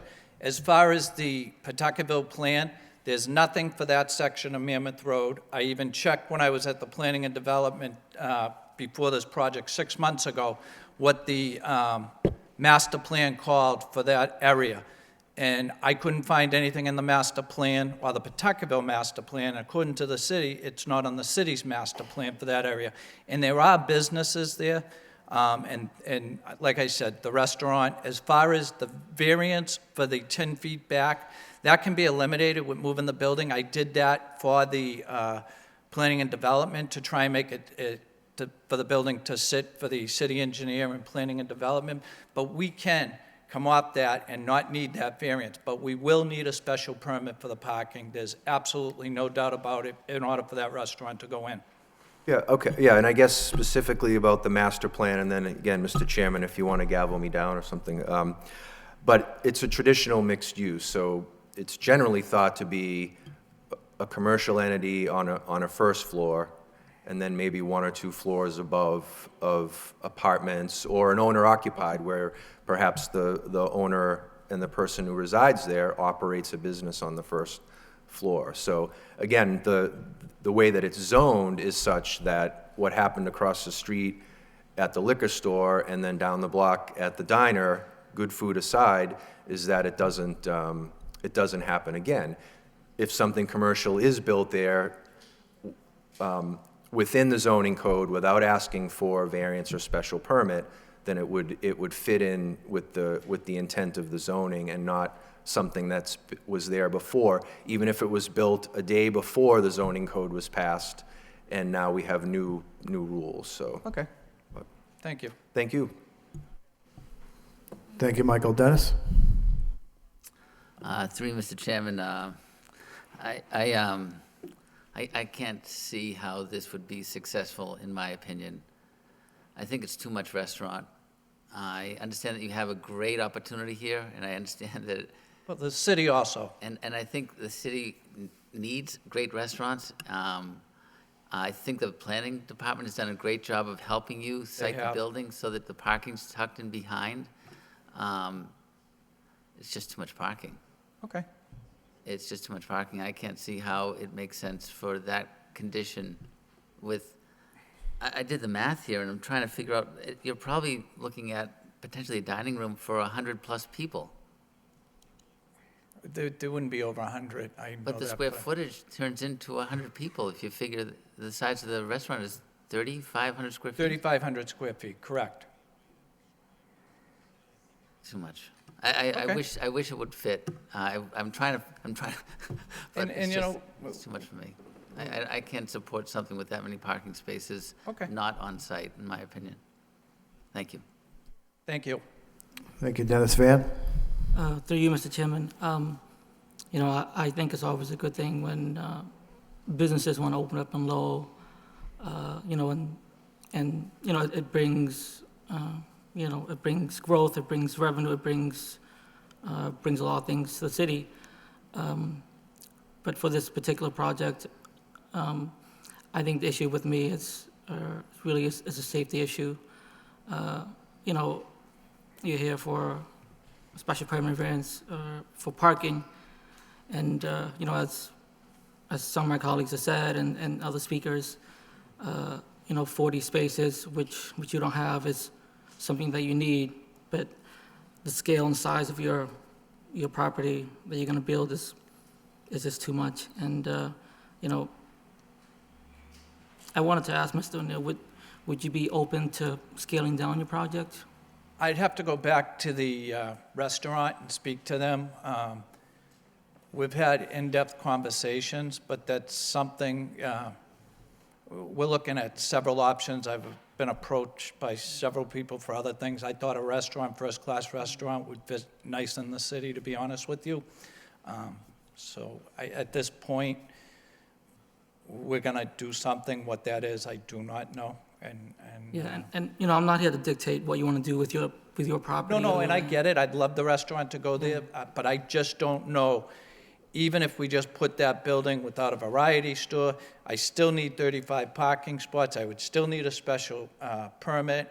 Then with all the improvements that I'd be doing with the off-street parking, I don't know if it's financially feasible at this point. I'd have to go back and crunch the numbers, to be honest. Which I do get, but I think for me, the size and the scope of this project is it's just too massive for this property. And, you know, unfortunately, you know, I hate, you know, turning down businesses or people who come before us.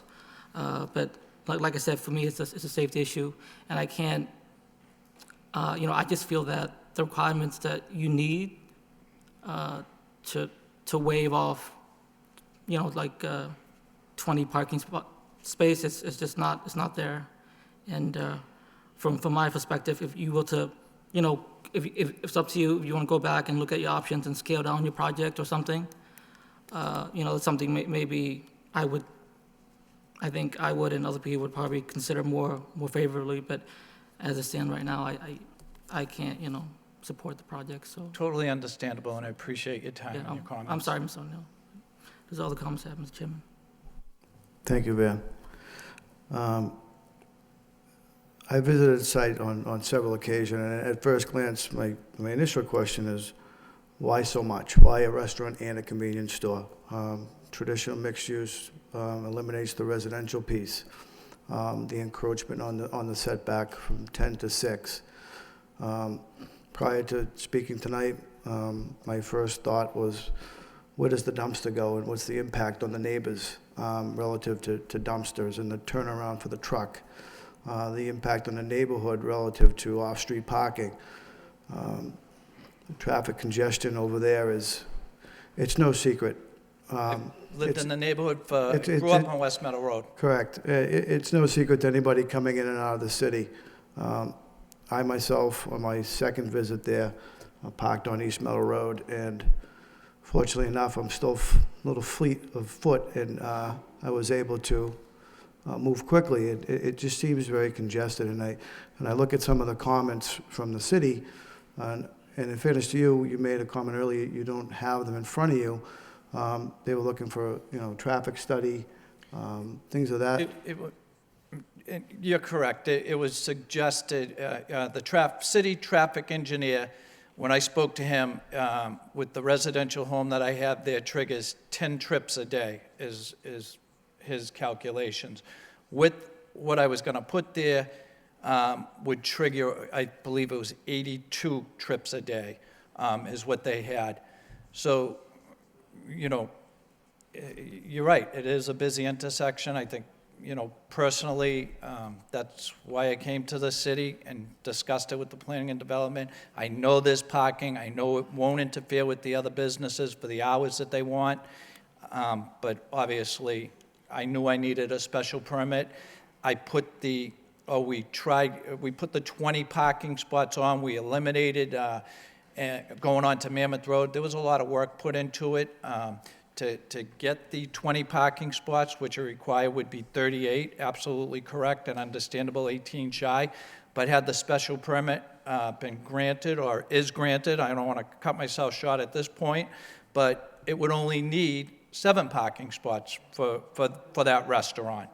And that's the, go ahead, I'm sorry. That's the purpose of adding, you know, working with planning and development to put more parking up there. And, you know, we knew we'd be here tonight. I do, you know, want to preference also, again, that over 60 registered letters went out. And I do understand that there's 15 or 16 people here tonight that are opposed to it. Correct. Correct. And, you know, that being said, we certainly understand that, you know, the use of your property and, you know, your ability as a property owner in the city to produce commercial property. I think you can get the sense of the board. Absolutely. I think that there's some work still to be done here with DPD. Absolutely. With your prospective restaurateur, might be an opportunity to just to have some more open discussion and perhaps. And that would, I guess my question to you would be then, obviously if I get voted down tonight, then I would have to file totally all over again. Correct. But if it's... Excuse me, I would kindly ask, as I asked at the beginning of the meeting, everyone had the opportunity to speak in kind, and could we please let the petitioner ask the questions, have his question answered, in quiet, please.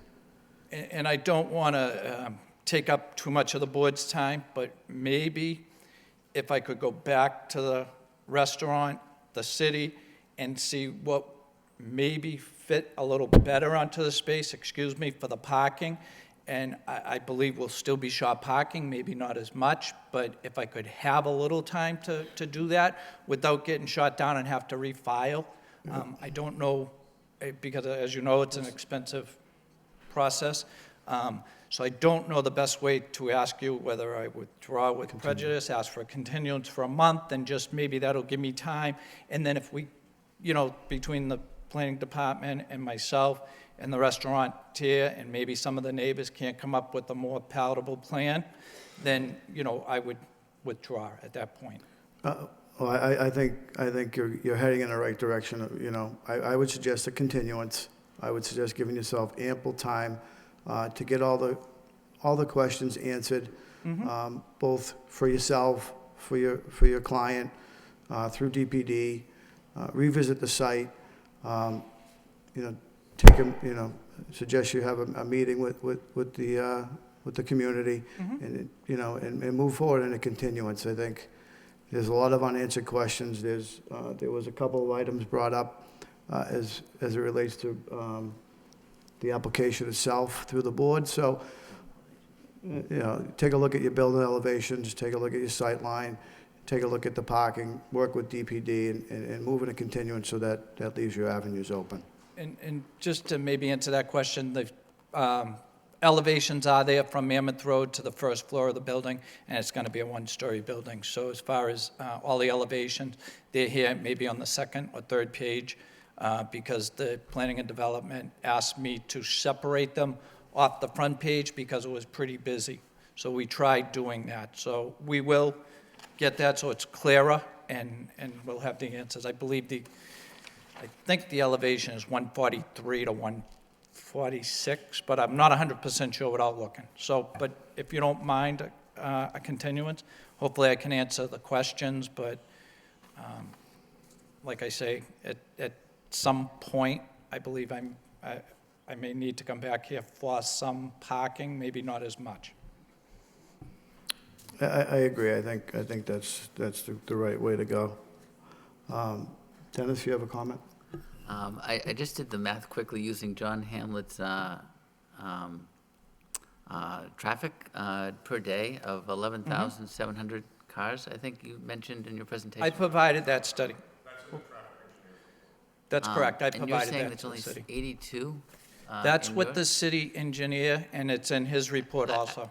I don't know how these numbers are, but I mean, that's less than 1%, it's like 0.6% increase. For the It would be- use I of the think it'd be- property. I think it would just be helpful to consider a traffic study I know they're expensive, I It understand that. depends what we're going to do there. That's correct. We are going to be Because limited it now. would put in perspective just how many additional trips per day and what the actual increase means on that road. Because it's all about traffic in this location. Understandable, and that's what the special permit If you is could. all about, and that's why we're here, and hopefully we can Thank you. get a continuance and maybe work on it. Thank you. Any other comments by the board? Mr. Chairman, if I may, I'd like to Certainly. just ask, either through you or through the planning office, to me, and again, it's, I guess, up to the board, I'm only speaking to myself, for myself, or to myself, requesting a continuance to essentially totally redesign a project from the ground up, whether it's about parking, setback, the mixed use versus suggesting a building that's more for neighborhood business district, versus, again, suggesting, or at least explaining to the applicant what withdrawing the application would do. Because he could rush back, let's say, for the next, continue it for 2 weeks or a month, and then we may go through the whole, the exact same line of questions again with just a slightly redesigned or modified plan. And so, again, I'm not suggesting either way. I'm just maybe asking if you could clarify, and also for the people here that spoke, the difference between, and there's also the withdrawal with prejudice and without prejudice, so. Well, I guess primarily for abutters, it's important to note that if it does get continued to another date, they do not receive additional notice. That when an application is withdrawn and the board votes to allow it to be withdrawn without prejudice, that means the applicant can then reapply. There's no waiting period for them to reapply. And when you do reapply, of course, it's a new application and there is a new notice to abutters. Whether one makes sense or the other makes sense in this case, I think some of that does depend on what the applicant thinks his options are. And I'm not clear myself as to, exactly what he thinks his options are. If it is going to radically change, then it might be a good idea to do the withdrawal and to reapply. Again, the big difference with the butters is the notice. I mean, people certainly can, and I hope, our office does a good job communicating with people when things do get continued, and we let people know, and they can always call us and ask us when an application has been continued and to what date, so. Okay, thank you. If I may, I might be able to answer you. My goal is to keep the restaurant coming to the city. That's going to be my conversation. So if I can add more parking, that's going to be established pretty quick and get rid of any other, I guess, variances, because all I need or be coming here is for a special permit, if at all, if I can't cut back on the size, as most members said. So I guess what I'm asking for is if I can continue for 1 month, meet with the planning, meet with my prospective tenant, see if it works for me financially and for him financially, then we'll have more parking on the lot. If I can't, then I'll withdraw and resubmit plans. I'm not going to come in here with a whole new building. It's going to be to keep the restaurant in the city. That's going to be the goal. So I'm going to add parking to the lot if I can. And I guess it's up to the applicant, right? So I just wanted Yes. clarification for the applicant, for Yep. myself, for the applicant, and the people that came here to speak. Especially the part about, we've had people, I've only been on the board a little over a year, and we've had people try to keep track of multiple continuances.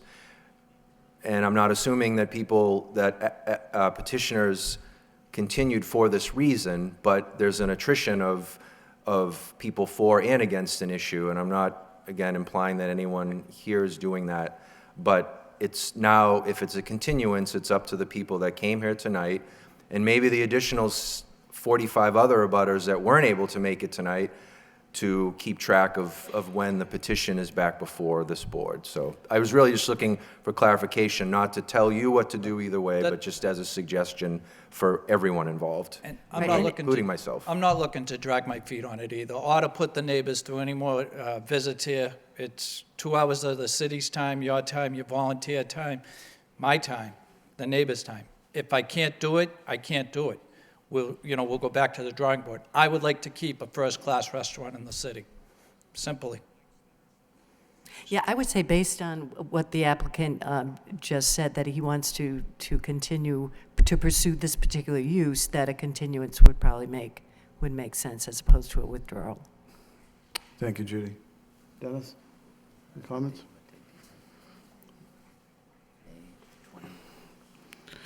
So if we're looking at our calendar for a continuance, which is what you requested, Yep. we're looking a month out would be Monday, May 11th, or Thursday, May 28th. May 28th, we'll probably have a better, and if I have an answer sooner, I'll certainly let the planning department know and withdraw or drop my petition. Okay.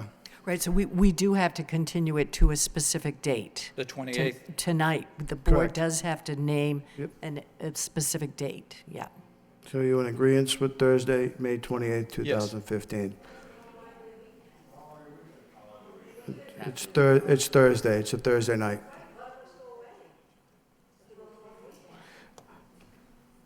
At present, the petitioner, If I have an answer sooner, I'll give it to you. I just don't want to keep asking for postponements. I think what I want to do is address what I hear, or what I think I hear from the board and the neighbors, and through planning and development, and I think we're going to get more parking if we can, and if we can, it's going to be the end of the restaurant coming to my property there.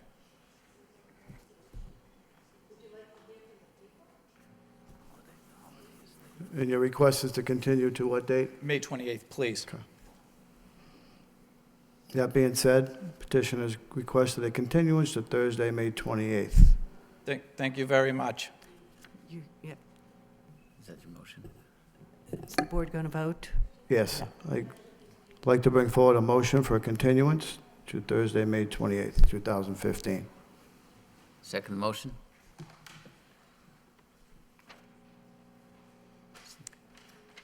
So, roll call, Chairman Perrin? Approved continuance to Thursday, Member Peck? May 28th.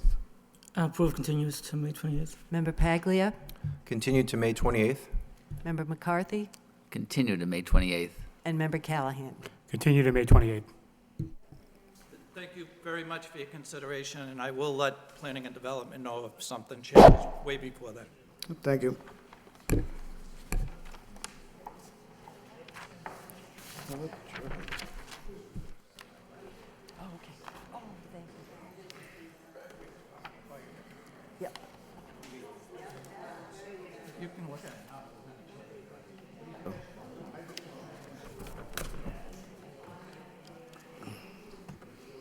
Moving forward,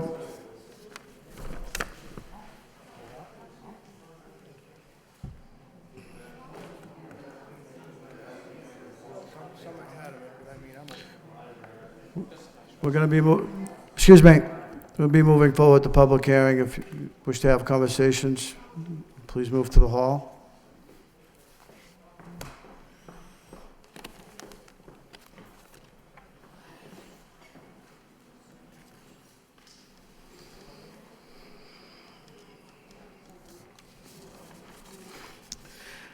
Moving forward to our next petition, ZB 2015-12, for a variance at 22 Humphrey Street. The proposal consists of the construction of a new single-family dwelling on a subject property without meeting frontage requirements, with the existing single-family containing pre-existing front yard and side yard deficiencies. The proposed project is located in a traditional single-family. Zoning district requires variance approval from the Zoning Board of Appeals under Section 5.1 of the zoning ordinance. Good evening. Mr. Chairman, James Flood, 549 Roger Street, representing the petitioner Ryan Rourke. If I could, Mr. Chairman, I have some handouts. Please.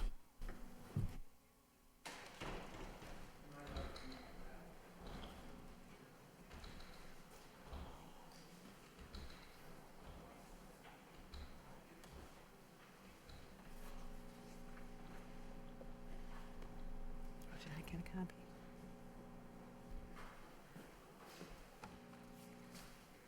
As I stated, I represent Ryan Rourke, who's the trustee of ZR Realty Trust, who's with me tonight. I just wanted to point out to the board that he's not a stranger to the Centerville section of the city. He was born and grew up on 11th Street. His family ran a market on 6th Street for many years, and they also ran Manning's Liquor Store on Bridge Street. He presently runs a construction and property management company, and for the past 5 years has renovated and sold over 10 properties in the Centerville area of the city. He recently remodeled the existing home at 22 Humphrey Street, and also the property at 236 Methuen Street, which is in the neighborhood. What we're in front of you tonight for is to split the property into 2 separate lots along the original lot lines established on the original subdivision plan that was approved in 1882. As the notice stated, the property is zoned traditional single-family, and Lot 6, as shown on the plan submitted to you with the application, contains an existing home, and Lot 5 is the lot for which a prospective new home would be constructed. Since both of those lots only have 50 feet, which is less than 80% of the required frontage, we had to petition the City of Lowell Planning Board for special permit to allow us to proceed further under Section 5.1.10 for lot width reduction. We did appear in front of the Planning Board on January 5th, 2015, and the Planning Board voted to approve our request for special permit. They also found that the shape and the size of the proposed lots, including the proposed frontage dimensions, were consistent with the adjacent properties and in some cases greater than the surrounding neighborhood. They did, however, condition their approval in the event that we do appear in front of this.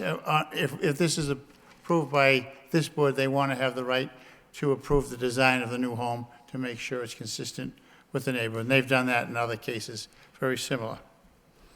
I've given you a handout which included a copy of the City of Lowell, the decision of the City of Lowell Planning Board, the original subdivision plan for Humphrey Street that goes back to 1882,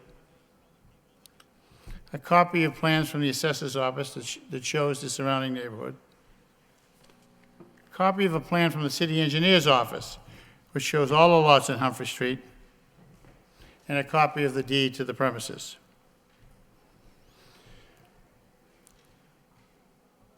The lots that we are seeking both exceed the required square footage for a lot in a TSF zone. Lot 5 contains 7,812 square feet, and Lot 6 contains 7,704 square feet, both in excess of the required 7,000 square feet. What we don't have is the required frontage.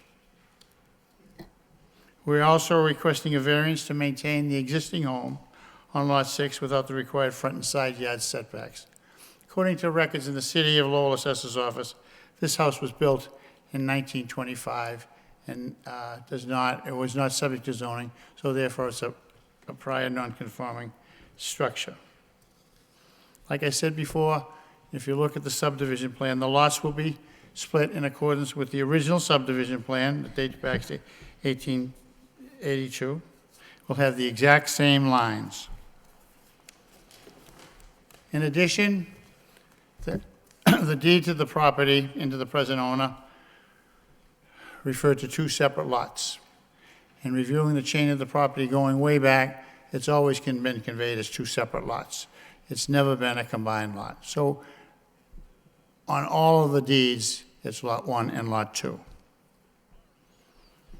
Also, if you look at the plan at the engineer's office, all of the lots on the same side of Humphrey Street have 50-foot of frontage, with the exception of 22 Humphrey Street. The exact same size. All of them have the 50 feet, and that's what we're asking for. We have the required lot size, and the new home to be constructed on Lot 5 will conform with all other dimensional requirements of the City of Lowell zoning ordinance regarding setbacks, size. It will have 2 parking spaces, have a very large rear yard. If you look at the lots, there's a lot of open space. Lot 5 has 5,213 usable square feet, and Lot 6 has 4,400 square feet. So the usable square feet on this new lot is similar to some of the other lots with homes on them in the neighborhood. I've also delivered a copy of the plan for the new home to be constructed, and as you can see, it mirrors the home next door. Mr. Rourke hired an architect to come out and look at it and design it so it would conform with the other homes in the neighborhood, and I think he's done that on that home. As to the city comments, like I said, he's had the house specifically designed to fit into the neighborhood, and we feel that it does. As to the sidewalk, we will work with the city, we'll do whatever they need for that, and we'll work with DPD as to any landscaping plan that this board seems to do is necessary. due to the size of Lot 22 and being the only one of that size on that side of the street, my client would suffer a sufficient hardship if the request is denied. As both the engineer's plan and the assessor's map show, many of the homes on Humphrey Street, Methuen Street, as well as other streets in the surrounding neighborhood are located on lots smaller than what we're proposing tonight. Some, however, are larger, but I think on the majority, they're smaller. So it's our feeling that the requested relief can be granted without substantial detriment to the public good and without nullifying the derogating from the intent of zoning, since we will meet every other required zoning requirement.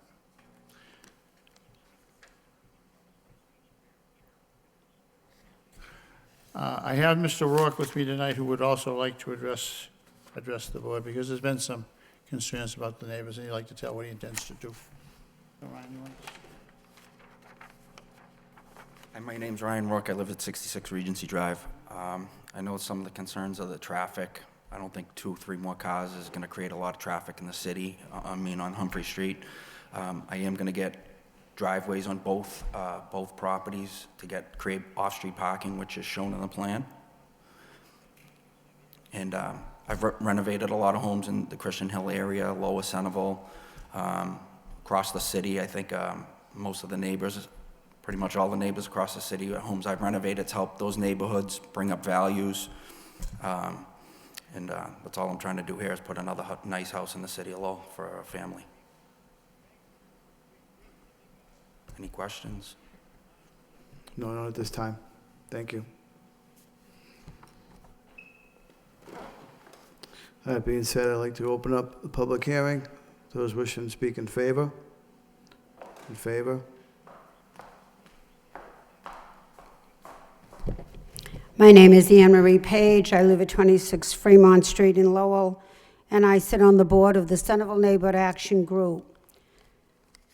Mr. Rourke brought this project over to me as the packet I believe you have, showing the house, what he plans to do, what he has done, the dimensions and everything else. And as Mr. Flood said, it pretty much matches.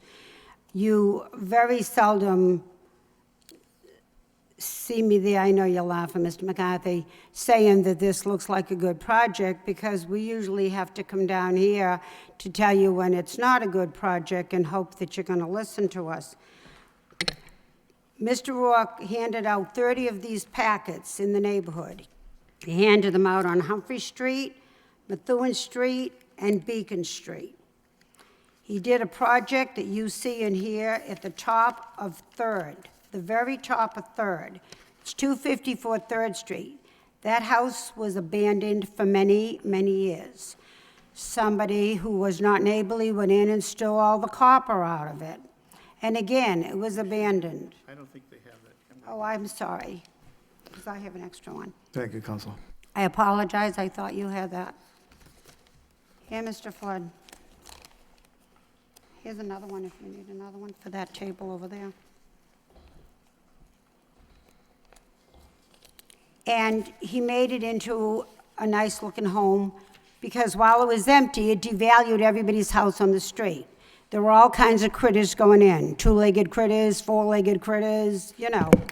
So we were very happy to see that somebody had taken over that and made it into a nice family home. And we understand, this was like a good 2 weeks ago. And then I waited and didn't hear from anyone. I called a couple other board members, asked them, have you heard anything about Humphrey Street? The only calls we had received on Humphrey Street were potholes, which the whole world has, and they're getting fixed or they've been fixed. So, nothing. So I called Mr. Rourke today, and I said, I've looked over everything. It looks good. I haven't got any feedback. Nobody said there was a problem. I drove by a couple of times. I didn't see back-to-back, cars all backed up. Everything looked good, and I looked in the property, and there's enough. And Mr. Rourke had said, any neighbor that wants to see the house he just renovated right on this 22 Humphrey, be glad to give them a tour of the building. So I said, it looked good. I haven't heard anything, nothing. 5:30 tonight, somebody called and said, somebody's a little nervous that there's not going to be enough parking over there, and maybe there's not enough room for the children to play in the yard. Well, I think Mr. Flood has answered, and if you look at the pictures there, each house has 2 parking spots, which is more than you can say for a lot of things in Centerville. Also, there is ground in the back for the children to play. I know people get concerned when you hear another house is going up. I get concerned when I hear another house is going up. This did not look like a bad project. If you want to see a bad project, we got a whole list of them in Centerville we can show you. So it looked good. We haven't got many complaints. I do believe there are some neighbors from there that may want to speak to you about it, and that's good. But up until 5:30 this afternoon, no phone calls, nobody saying anything. And I believe that the developer did what we've asked. He introduced himself. He handed out a packet. He did a show and tell. Contact, his information, how to get a hold of him if you have a question. You're welcome to come in and see the house. He already did. Do I think they're really squished? No. Is this bad looking like the project that went through on Livingston Avenue where they had to put the house in sideways? When you have to put a house in sideways, you know right off something isn't right. But it looks fairly good, and he's willing to work with the neighbors, so let's hope it works for all of us. Thank you for your time. Thank you. Any others wishing to speak in favor? Yes, how are you? Sparis Kansakis, 564 Dutton Street. I've known Ryan Rourke for about 7 years now, and I own Dutton Real Estate in the city of Lowell. I sell multiple properties. He does a fine job. He makes a lot of families happy. He has a great rapport with the building department.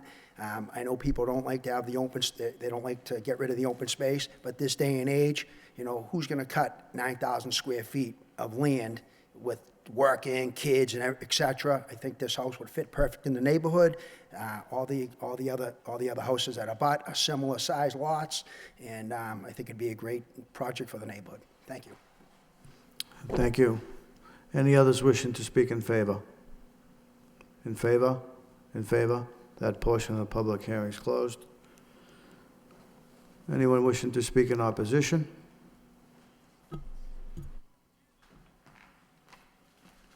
Hi, my name is Bernie Clancy. I've lived in Lowell all my life. Excuse me. I grew up on Ludlam Street. I've lived on 230 Methuen Street since 1978, almost 40 years. I still live there. I still live in Lowell. I oppose this application, not because of the work Mr. Rourke does. No problem with that. I don't have a problem with the sizes of the lot. The problem is the frontage. This seeks to create 2 lots, not 1, but 2, that are 72% of what he needs. He's not even close. I'm sorry, he's not even close. He needs 140 feet, he has 100. That's the issue. It's not the size of my lot, it's not the size of his lot, it's the frontage. These houses in the neighborhood, and I looked at the Lowell records, the adjoining houses, on average, were built in 1915, 100 years ago. Things were very different then. There were no cars, there were no parking. This was the horse and buggy era. Things are different now. Every house, every adult has a car, and as soon as the kids turn 16 or 17, they have cars. Assuming that the house at 26 Humphrey Street and the proposed new house contains 2 adults and 3 children, you're talking anywhere from 8 to 10 cars, where previously there were 3. The proposal that he proposes calls for 4 parking for 4 vehicles. The proposal will set a precedent in the neighborhood. There are 7 properties on this lot that are as big, no, they're bigger than this. So, I mean, in the future, someone on this board will be facing people in this area looking for the same thing. And if you say yes here, you're going to have to say yes again, because you'll be setting a precedent. So I have 2 questions here. One, this has been a single-family lot since 1925. This proposal seeks to change uses to a 2-family lot. Does this require a change in use and thus mandate that zoning laws as they exist now be imposed? This is my second question. As this proposal seeks to create 2 non-conforming lots from the current 1 conforming lot, should there not be 2 applications in front of you, not 1? Zoning laws were put in place to prevent overdevelopment. Things are not as they were in 1882. The city needs to enforce the zoning laws as they're written. Thanks. Excuse me, sir. Excuse me, sir? Your address? 232. Okay, thank you.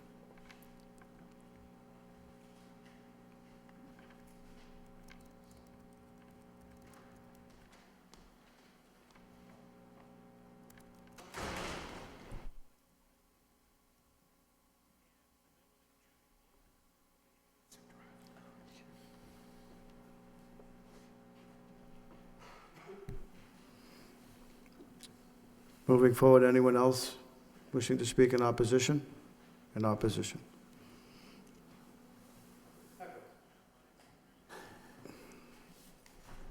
John Lindsay, 17 Humphrey Street. I live across the street from where the developer wants to build a new house. Oh, by the way, this was thrown over my fence between my chain link fence and my stairs. It was not hand delivered to me, as it was said before. My biggest concern is the parking. You go down there on a Sunday afternoon in the summertime, there are at least 10 cars up and down our street. They block from my driveway to John's driveway, and then on the other side in Al's thing, all the way down the street. You could drive by, you know, like now, there's 4 cars. In the summertime there is cars on both sides of the street.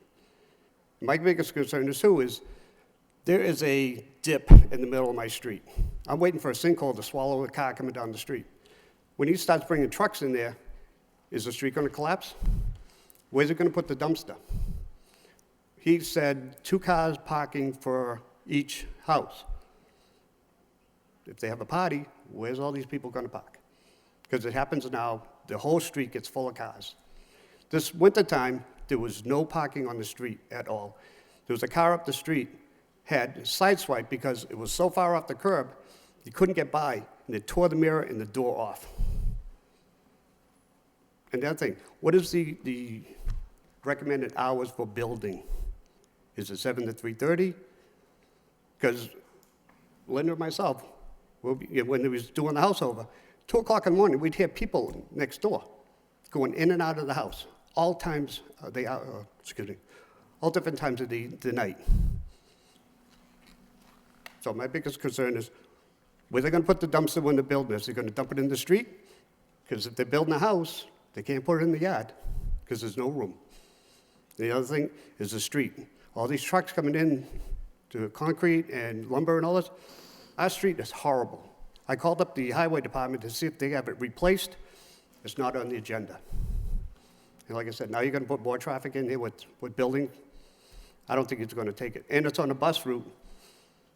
So my biggest concern is traffic, parking, and the time these guys are going to be working. Is it 9 to 5? Because I don't want to be, sitting in my living room and these guys banging nails at 8 o'clock, 9 o'clock at night. So I want to know what time they start, and what time. Is it 7 to 3:30 like everybody else? Or are they going to work 24 hours 7 to pop this thing out? Thank you. Sir, what was your address? 17 Humphrey Street. Thank you. Any others wishing to speak in opposition?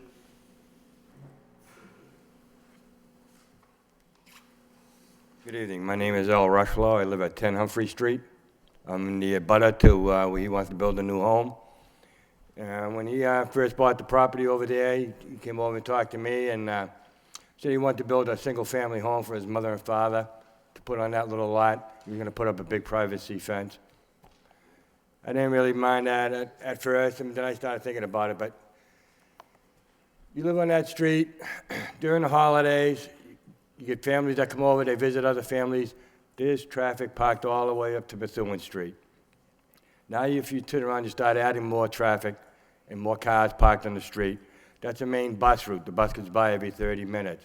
That's also a school bus route.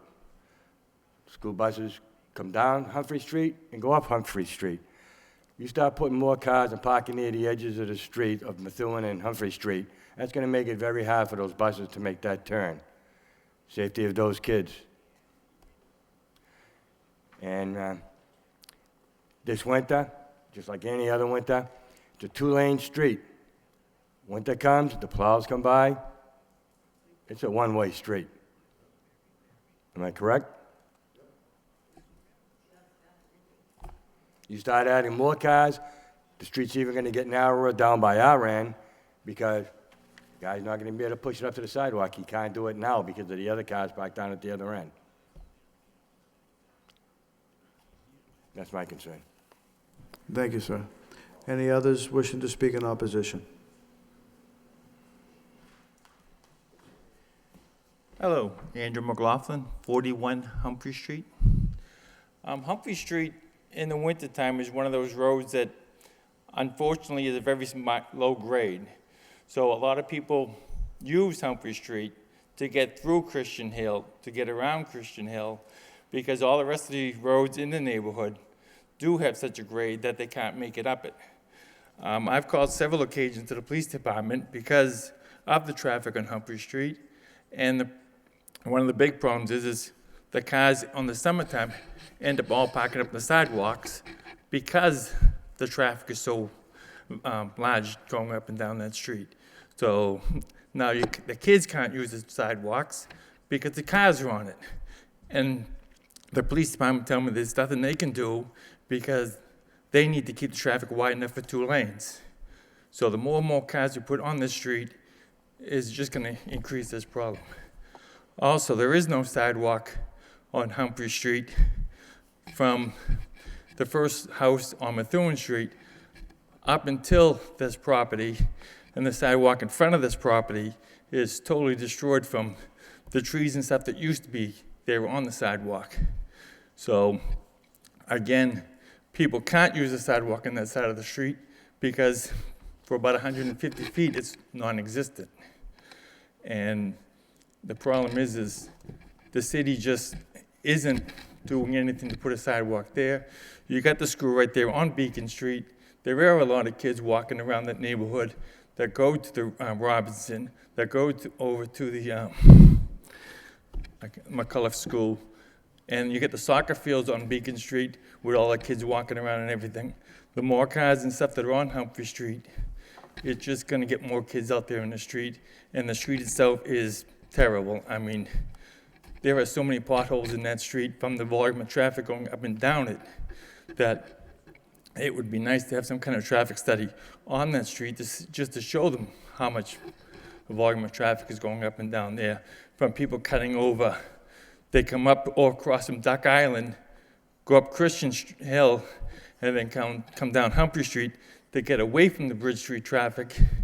And unfortunately, Humphrey Street is the street of choice because it lines up right there with Christian Street. So Humphrey Street has got more traffic than it needs to know what to do with, and there's not enough spots for cars to pull over to let the cars go in the other direction go because there's limited spots to have it happen. So having more cars, I mean, I understand that each house is gonna have a 2-car driveway, but today 2 cars just doesn't cut it for most houses. I mean, if you have any kids or anything, they're all getting cars until you become an empty nester again. And that's my main concerns. Thank you. Thank you. Any others wishing to speak in opposition? Mr. Chairman, could I just interrupt for a second just to remind people to sign in, just so that we have their name for the record? I don't know if everyone has been signing in when they spoke, so. Thank you. Thanks. Appreciate My name it. is Mark Paul Lynch. I live at 27 Humphrey Street. I currently own the house with my father jointly, John J. I oppose this project. I live directly across this property. When the Diamases owned it, we've lived there for over 30 years. I don't like it. I'm not in favor of it. I think it's not good for the neighbors. The only thing it's good for is Mr. Rourke's pocket. That's all I see. This property was tried to be divided by the Diamas family before he purchased it. And I know them very well. I know the father. I took care of those people. I'm strongly against this project. Also, the traffic. It's a nightmare. Sundays, cookouts, gatherings. It's going to be 2 cars, you're putting too much in a small area there, 2 and 4. Okay, now they're going to come on my side of the street, which I take care of, sidewalk, plowing, make sure people are able to use the sidewalk all the way in. I have 100-foot frontage with my father, 50-50, it's a double lot. I could be coming back here and looking for the same thing, stick a house in, but I wouldn't do that to my neighbor John next door. It's not fair, it's not right. I don't approve of the project. That's all I'm going to say. Thank you, sir. Any others wishing to speak in opposition?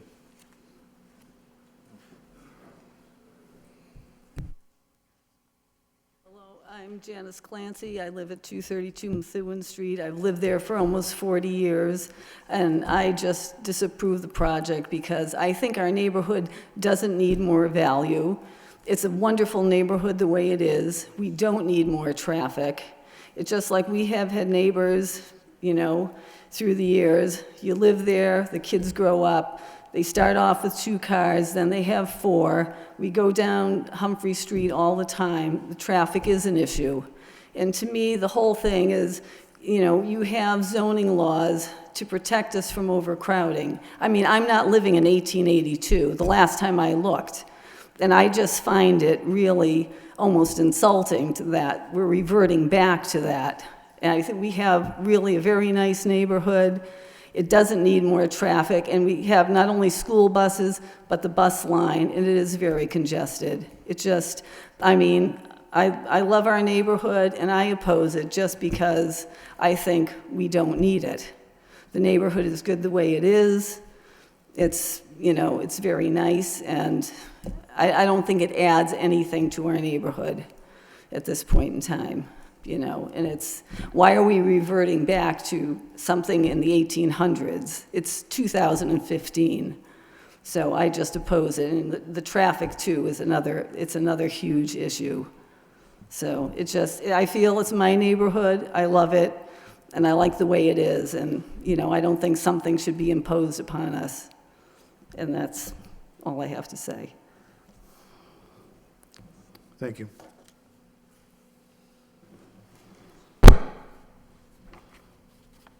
Any others wishing to speak in opposition?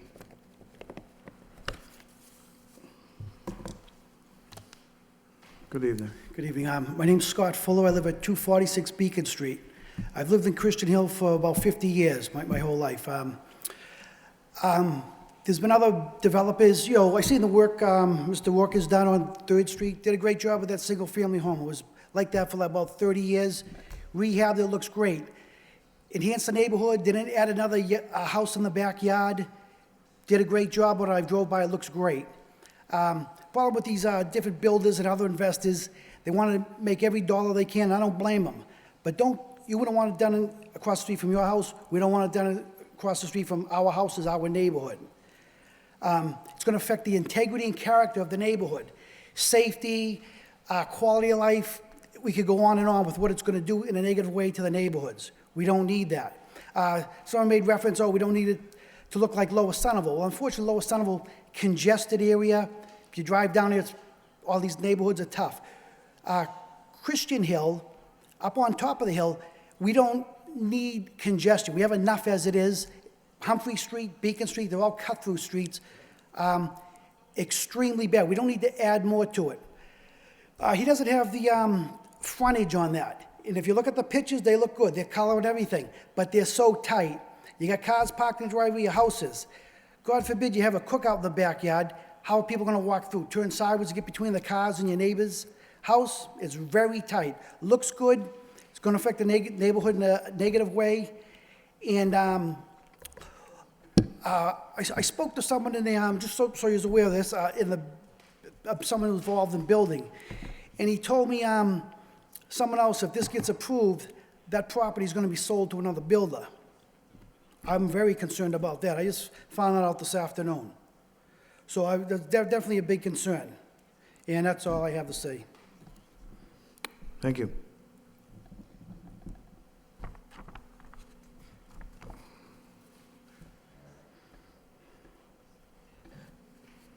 Any others wishing to speak in opposition? In opposition? At this time, for the record, we are in receipt of a letter of objection signed by 13 residents. Council, in your receipt of that? Okay, thank you. I think that's the date of the planning board meeting. It's not recent, is it? This is December 14th, Yeah, that's just before correct? the January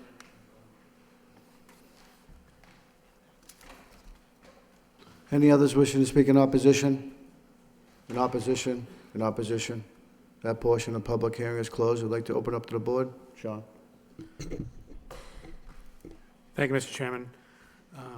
Through you to Judy, I just want to clarify what we're here today for. It's, the planning board has already approved the plans of Mr. Rourke, and as far as the splitting up of the lot and construction of the new building. Is that correct, or is that? Yeah, the planning board did issue an approval for a special permit for lot width. Okay. And it's conditioned on approval by the ZBA. Okay. Would that have to do, I mean, what exactly is it the frontage that is the issue before us today? Yes, it is still, it's a variance on frontage. Okay. I guess the one question I have, Mr. Flood, through you to Mr. Rourke, if you want to ask him. What is it with regards to the frontage that is at issue that we need to? Well, every other house and lot on that side of the street is 50 feet of frontage. Yeah. Similar to everyone there. Okay. I mean, they all have 2 parking spaces like we'd have. You know, it's similar to what's on that street. I agree, and I thank you for providing the plans, and I do see from the original plans, it looks like, yes, the lots were all planned to be all similar in shape Yep. and sizes. And this is the only one on that side that's not at this point in time. But again, I think you previously said it's because the prior lot, the house that's already on the property presently was built prior to the existence of the zoning ordinance. Correct. It was built in 1925. Okay. So just trying to make the separate lot, which has been approved by the planning board, similar in nature to the same. Right, we want to build another thing, very similar to the other one. Looks the same. Basically, it's a mirror of the other one. I agree. I understand, and I hear the concerns of the residents, and yes, they are. The traffic in the area is extremely dense in that, and I can see where they're coming from in this, and it is of some concern.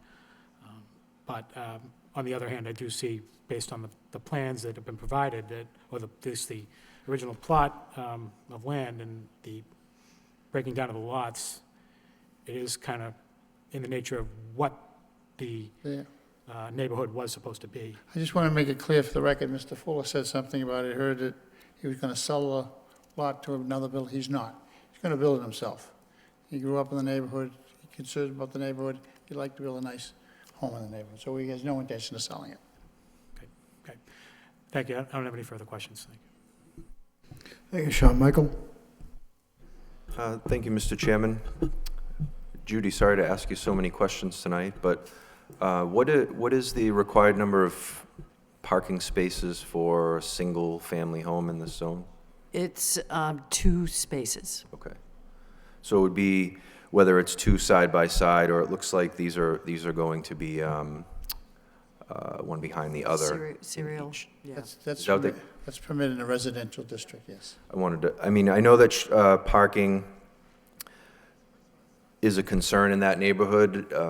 Obviously, it looks like sometime in the 1920s, people stopped building on the remaining lots, and then people started driving cars and putting in driveways, and the neighborhood, the density of the neighborhood ended with 7 or 8 homes that have essentially 2 lots. And I don't know the story on the deeds of all those other properties, whether they're purchased or shared by neighbors, or people just never realized that the way that the neighborhood was divided up back before zoning. So I do, although technically we wouldn't really be considering parking and traffic, and some of the other issues that have been brought up are things that other boards or other departments could take complaints on, whether it's coming up with a way of only allowing parking on one side of the street,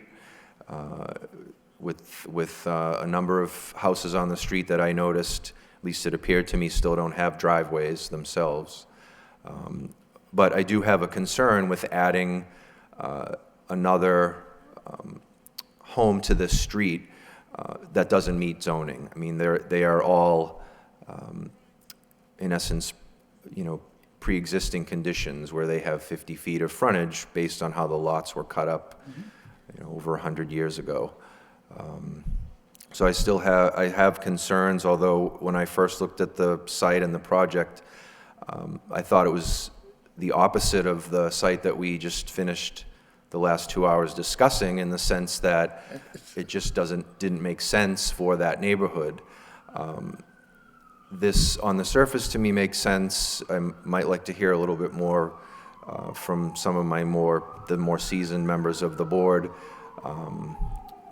But even though we're only talking about frontage, I have other concerns with anything else being put on the street to kind of, because the zoning that is in place now does not allow anything else to be built on those lots. So I guess I don't have any questions, just some thoughts, but thank you.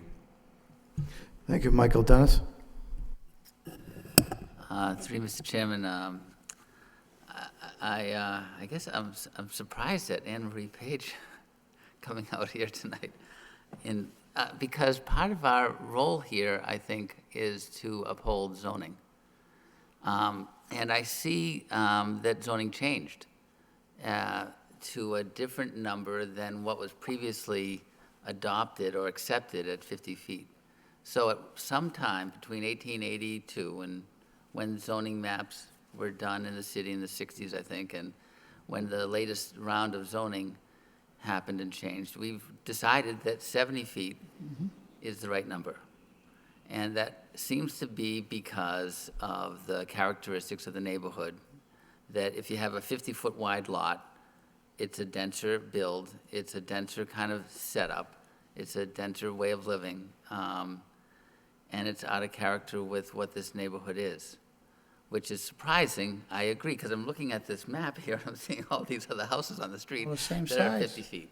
Yeah, But that whole side of the zoning street. has changed to There's 70 no feet. question it has, but And it's I'm- not, but everything on the street is the same, on that side of the street is the same. But I think it's in order to solve the pressures that living in 2015 has in a neighborhood, namely traffic, namely single-family residences that have thriving families that are able to afford cars and have 3 cars, maybe more. And so you really end up with a condition where you want to have 70 feet in order to solve that pressure of overbuilding a neighborhood. And I think that a reduction to 50 feet from 70 feet is hard to accept for me personally. Well, if the issue is parking, I mean, there's, I did that drawing too. I said you can put parking in that, you can put 4 in each lot if you wanted I mean, to. there's plenty of room in the back. All we need is 300 square feet of usable open space, and we got 5,200. So if there's a concern about 2 or 3 cars, that can be taken care of with a longer driveway. It's a single-family home, like everything else in the neighborhood. And I think that, I would think that this board could approve it because of the neighborhood character and everything in the surrounding area. As far as variance characteristics go, to me, one of the pieces of the variance is changing the characteristics of the neighborhood, changing or going against the intent of zoning. If the zoning intends to have larger frontage lots, so that there's lesser density on the street, parking aside, going from 70 feet to 50 feet doesn't seem to me to be similar enough. Going from 70 feet to 60 feet maybe, but 50 feet's a big reduction in my opinion. I see it as a significant change, because you're really talking about I think 25% or higher.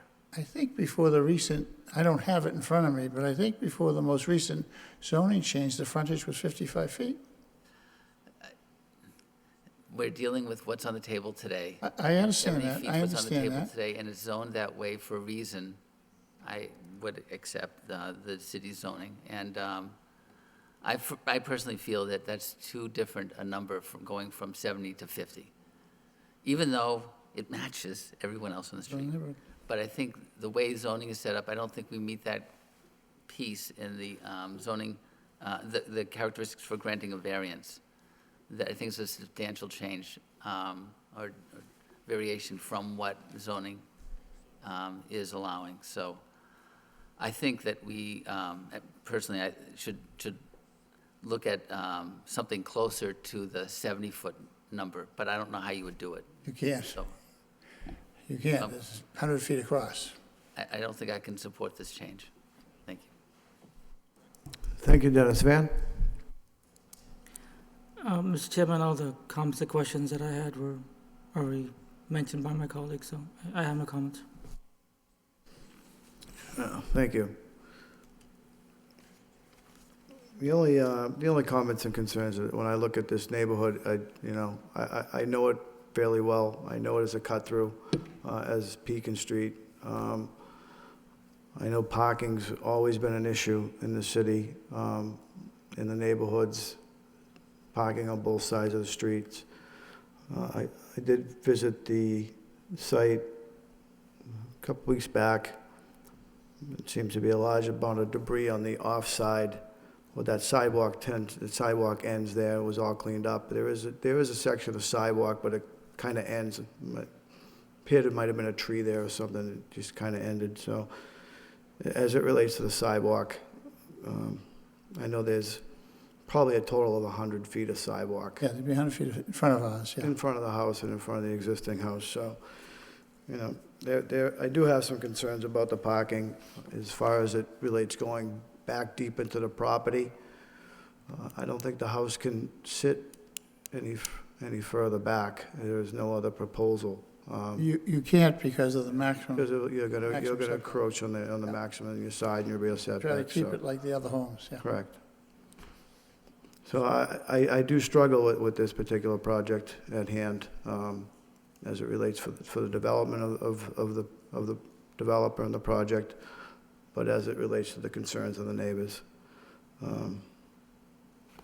Property does need a little attention at this point, and as far as maintaining it as an open space, that's a dilemma as well, so. I have no further comments or questions at this time. Any other board members have anything to add? I guess I'd just like to add that there's characteristics on this street that pertain to both sides of the street. And so you're correct in saying that on the side of the street where this lot is following that 50-foot Right, rhythm, but the other side is not. I know that. And the other side is held to that 70-foot requirement for frontage. And you obviously see a street that is maintaining zoning maybe in a ratio of 40% of it to what is zoned today. And I think that increasing density, going against what zoning says, to a rate of going beyond the required frontage to reducing it by, is it 30%? The number's pretty high.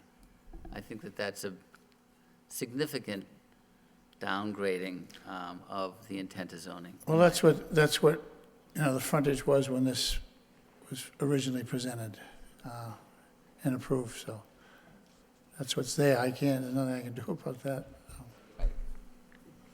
I mean, we maintained the same existing lines from the original subdivision plan, so. Any other further comments, Counselor? Any further comments from the board members? Mr. Chairman, I have a quick Go ahead. question. Through you to Mr. Rourke. I had a quick question about if you were to get approved, how would you, what's the estimated time of completion of the project? And another person spoke about, like the hours of operation for like the project building. Could you talk a little bit about that? Yeah, I would say the project would probably take somewhere between 90 and 120 days. And we'd follow, obviously, the noise ordinance of the city of Lowell, which is probably from 8 to 4 or 8 to 5, I would assume. Whatever the building department. Yeah, whatever the building department requires. Okay, that's all the question. Thank you, Mr. Chairman. Thank you, Van.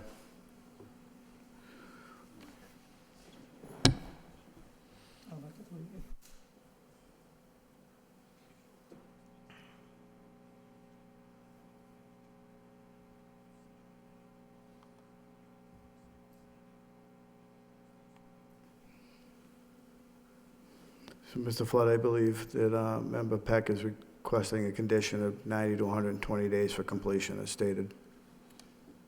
That's what it usually takes to build. Okay, and just let you know what the board's saying. That being said, no further comments? May I have a motion?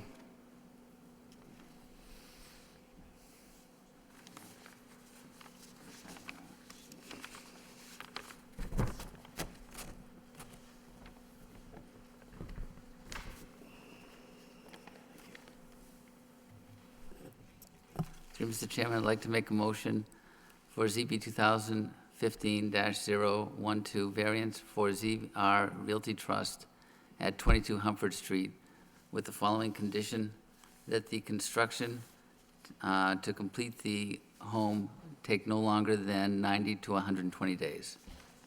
Yeah, second. Second. Roll call? Chairman Perrin, Denied. Member Peck, Approve the conditions. Member Paglia, Denied. Member McCarthy, Denied. and Member Callahan. Approve the conditions. It's 2 approvals and 3 denials. Mr. Flood, your petition has been denied.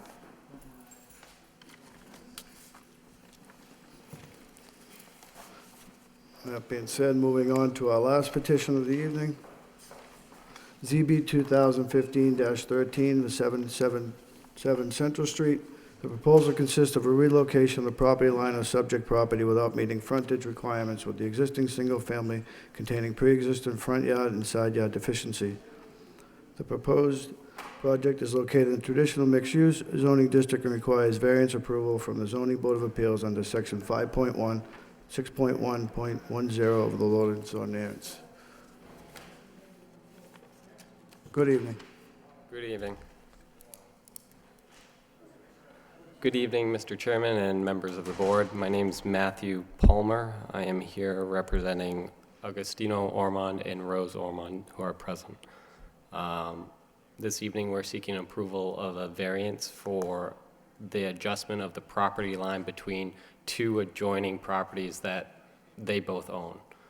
So it's essentially a line shift between the 2 properties. Once you've taken a look at the plans, you'll see that through this shift, there is no adverse effect towards either property. Understanding that as you just overheard through hours of talking, there's that 70-foot variance for frontage. Neither property at this current time has that variance met. Through this, it would shift essentially 10 feet from Lot B to Lot A to give an area where under Lot A, they have a commercial piece of the property to allow that area to allow for safer and off the main road access so that deliveries can be made. The trucks and whatnot would not be stopping on the side of the street, which is currently what has been happening. It'll also allow for the 4 spots that is required for Lot B to still be present and accounted for. We did receive an email today which had a request that any future fence will consider sight lines. not be above 3 feet for the first 10 feet from the property lines. My clients are in line with that proposal, and if the board has any questions, I'll gladly answer them. Thank you. I do appreciate you reviewing the comments from DPD prior to the meeting, and that always works well. So, thank you very much. At this time, I'd like to open up to the public. Those who are speaking wish in favor, that portion of the public hearing is closed. Those wishing to speak in opposition, that portion of the public hearing is now closed. I open up to the board. Sean? Thank you, Mr. Chairman. I don't have any questions or comments. Thank you, Sean. Michael? Thank you, Mr. Chairman. Just a couple of questions. One, is there plans to put a fence there to try to divide the? No. Okay, but just No. in the event that something was done to try to Sometime separate? in the future, if there was, then we receive that, and that is more than acceptable. So a couple questions I have, and I see the reason for doing this, going out to the site, actually knowing that neighborhood very well, but also going out to the site this weekend. There's also a fire hydrant right outside the front door of the business at the corner, which would kind of eliminate that as a place to make anything other than a quick delivery if you don't want a fire hose through your window.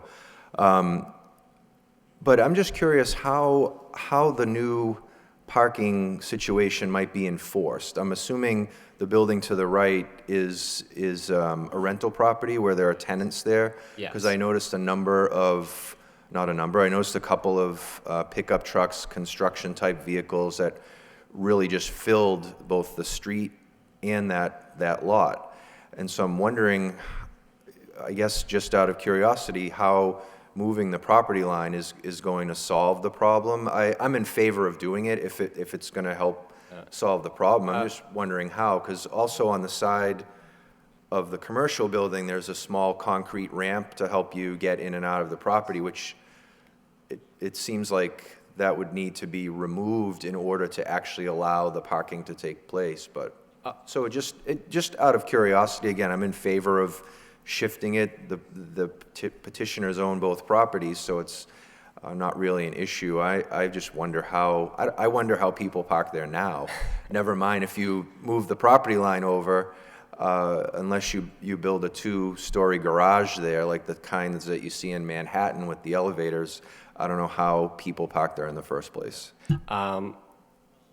Agreed on many points. Parking in this area, it is a main street, central street. The roads are always filled, just like numerous other streets that we've talked about throughout the night. One easy and simple way to cover the concern that you raised is to write that within the lease agreements by my client, that only certain designated areas, maybe chalk it out, that they would be required to park in these areas, and this reserved 10 feet would be set aside for the business. As you said, my clients own both properties, and they're willing to inform the tenants that currently reside there and enforce that strictly. Again, it was really just more out of curiosity, knowing how tough the situation is now. Assuming the two of you are going to continue to get along after you redraw your own property line, right? May I say something? Sure. Certainly. If you could address the board and sign in from the podium, please. Thank you.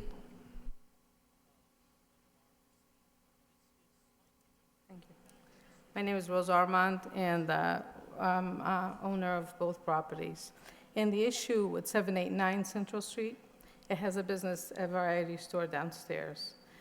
To move the line is actually not to solve a parking situation, but the delivery, when there's deliveries made to the store, they park right in front in that corner. It's very dangerous. When you come out of Walnut Street and you have a big truck there, it becomes completely blind.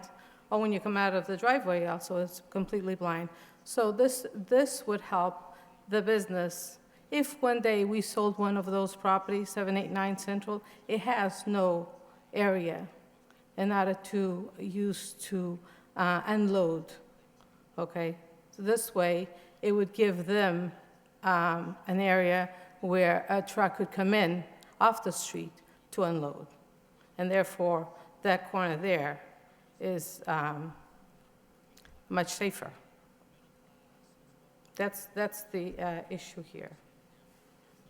Yeah, great. I mean, if That's the thing. redrawing, you know, your own property line so that, again, if one or both properties are sold and having something written in with business tenants or business owners and tenants helps somehow figure that out, good luck. I'm in favor of it. Thanks. Thank you, Michael. Dennis? I got you. Through you, Mr. Chairman, I think this realigning the lot line makes a lot of sense. I think that it really corrects a non-conforming condition in an intelligent manner and just has a lot of logic and safety tied into it, and I support this completely. By the way, nice tie. Thank you. Likewise. Thank you, Dennis. Van? Just like my colleague said, Mr. Chairman, this just makes perfect sense splitting the property line. So, I see no issues with it, and wish you the best of luck. Thank you, Van. I have no further comments. I think it makes sense for the property owners. Certainly makes sense that they're looking out for their neighbors at that convenience store. We're all familiar with that part of the city, so with that being said, we have a motion. Through you, Mr. Chairman, I'd like to make a motion for ZB 2015-013 for a variance for Rose Armand at 777 Central Street, with the following condition that if in any future fence, consider sight lines and not be above 3 feet for the first 10 feet back from Central Street. We have a second. Second the motion. Roll call, please.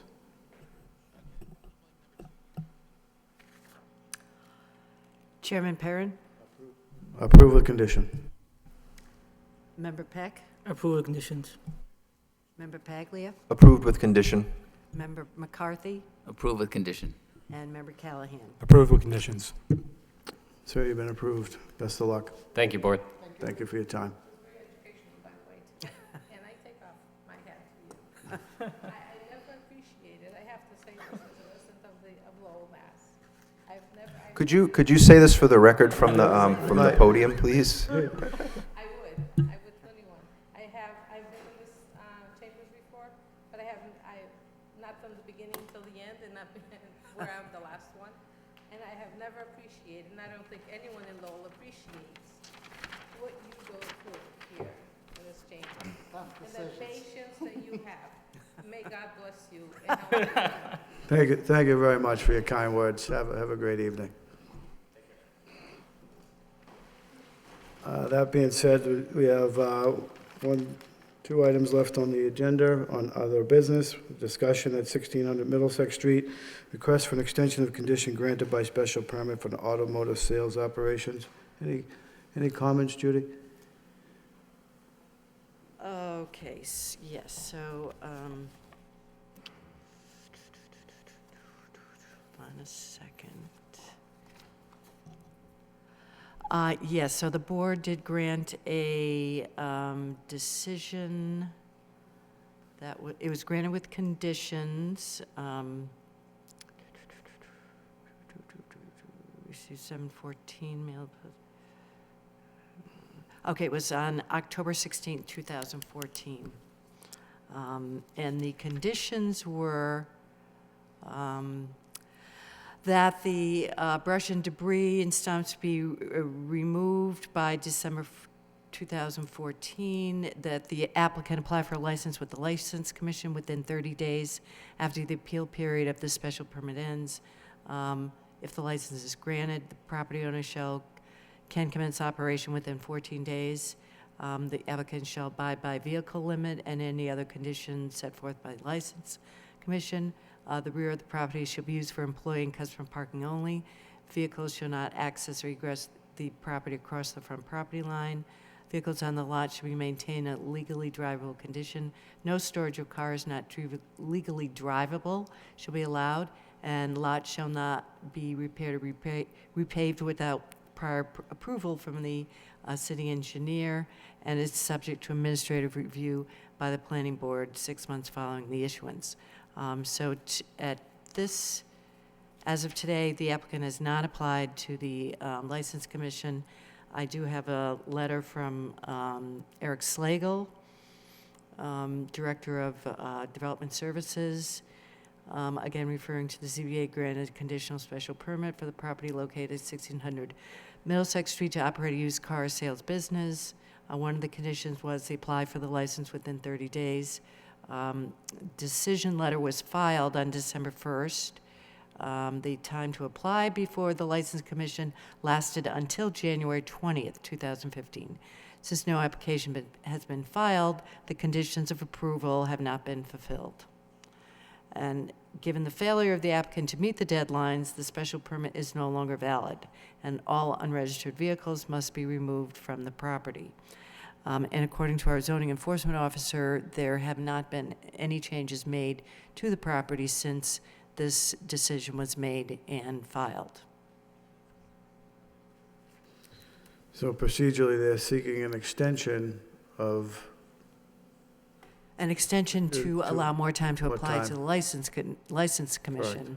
However, according to Eric's interpretation, the special permit has lapsed because the condition was not fulfilled within the time frame that was given and stated in the decision. okay. So procedurally, there's no more special permit existing, Right. so the petitioner is now in violation, so we move forward in that line, correct? So, yeah, so if the special permit has lapsed, then the petitioner can reapply for a special permit. Okay. The permit wasn't denied, it was approved, but it's no longer valid since the conditions were not met. Okay. So the recommendation was for the petitioner to seek conversation with the city at this time. Okay. No need for a vote, correct?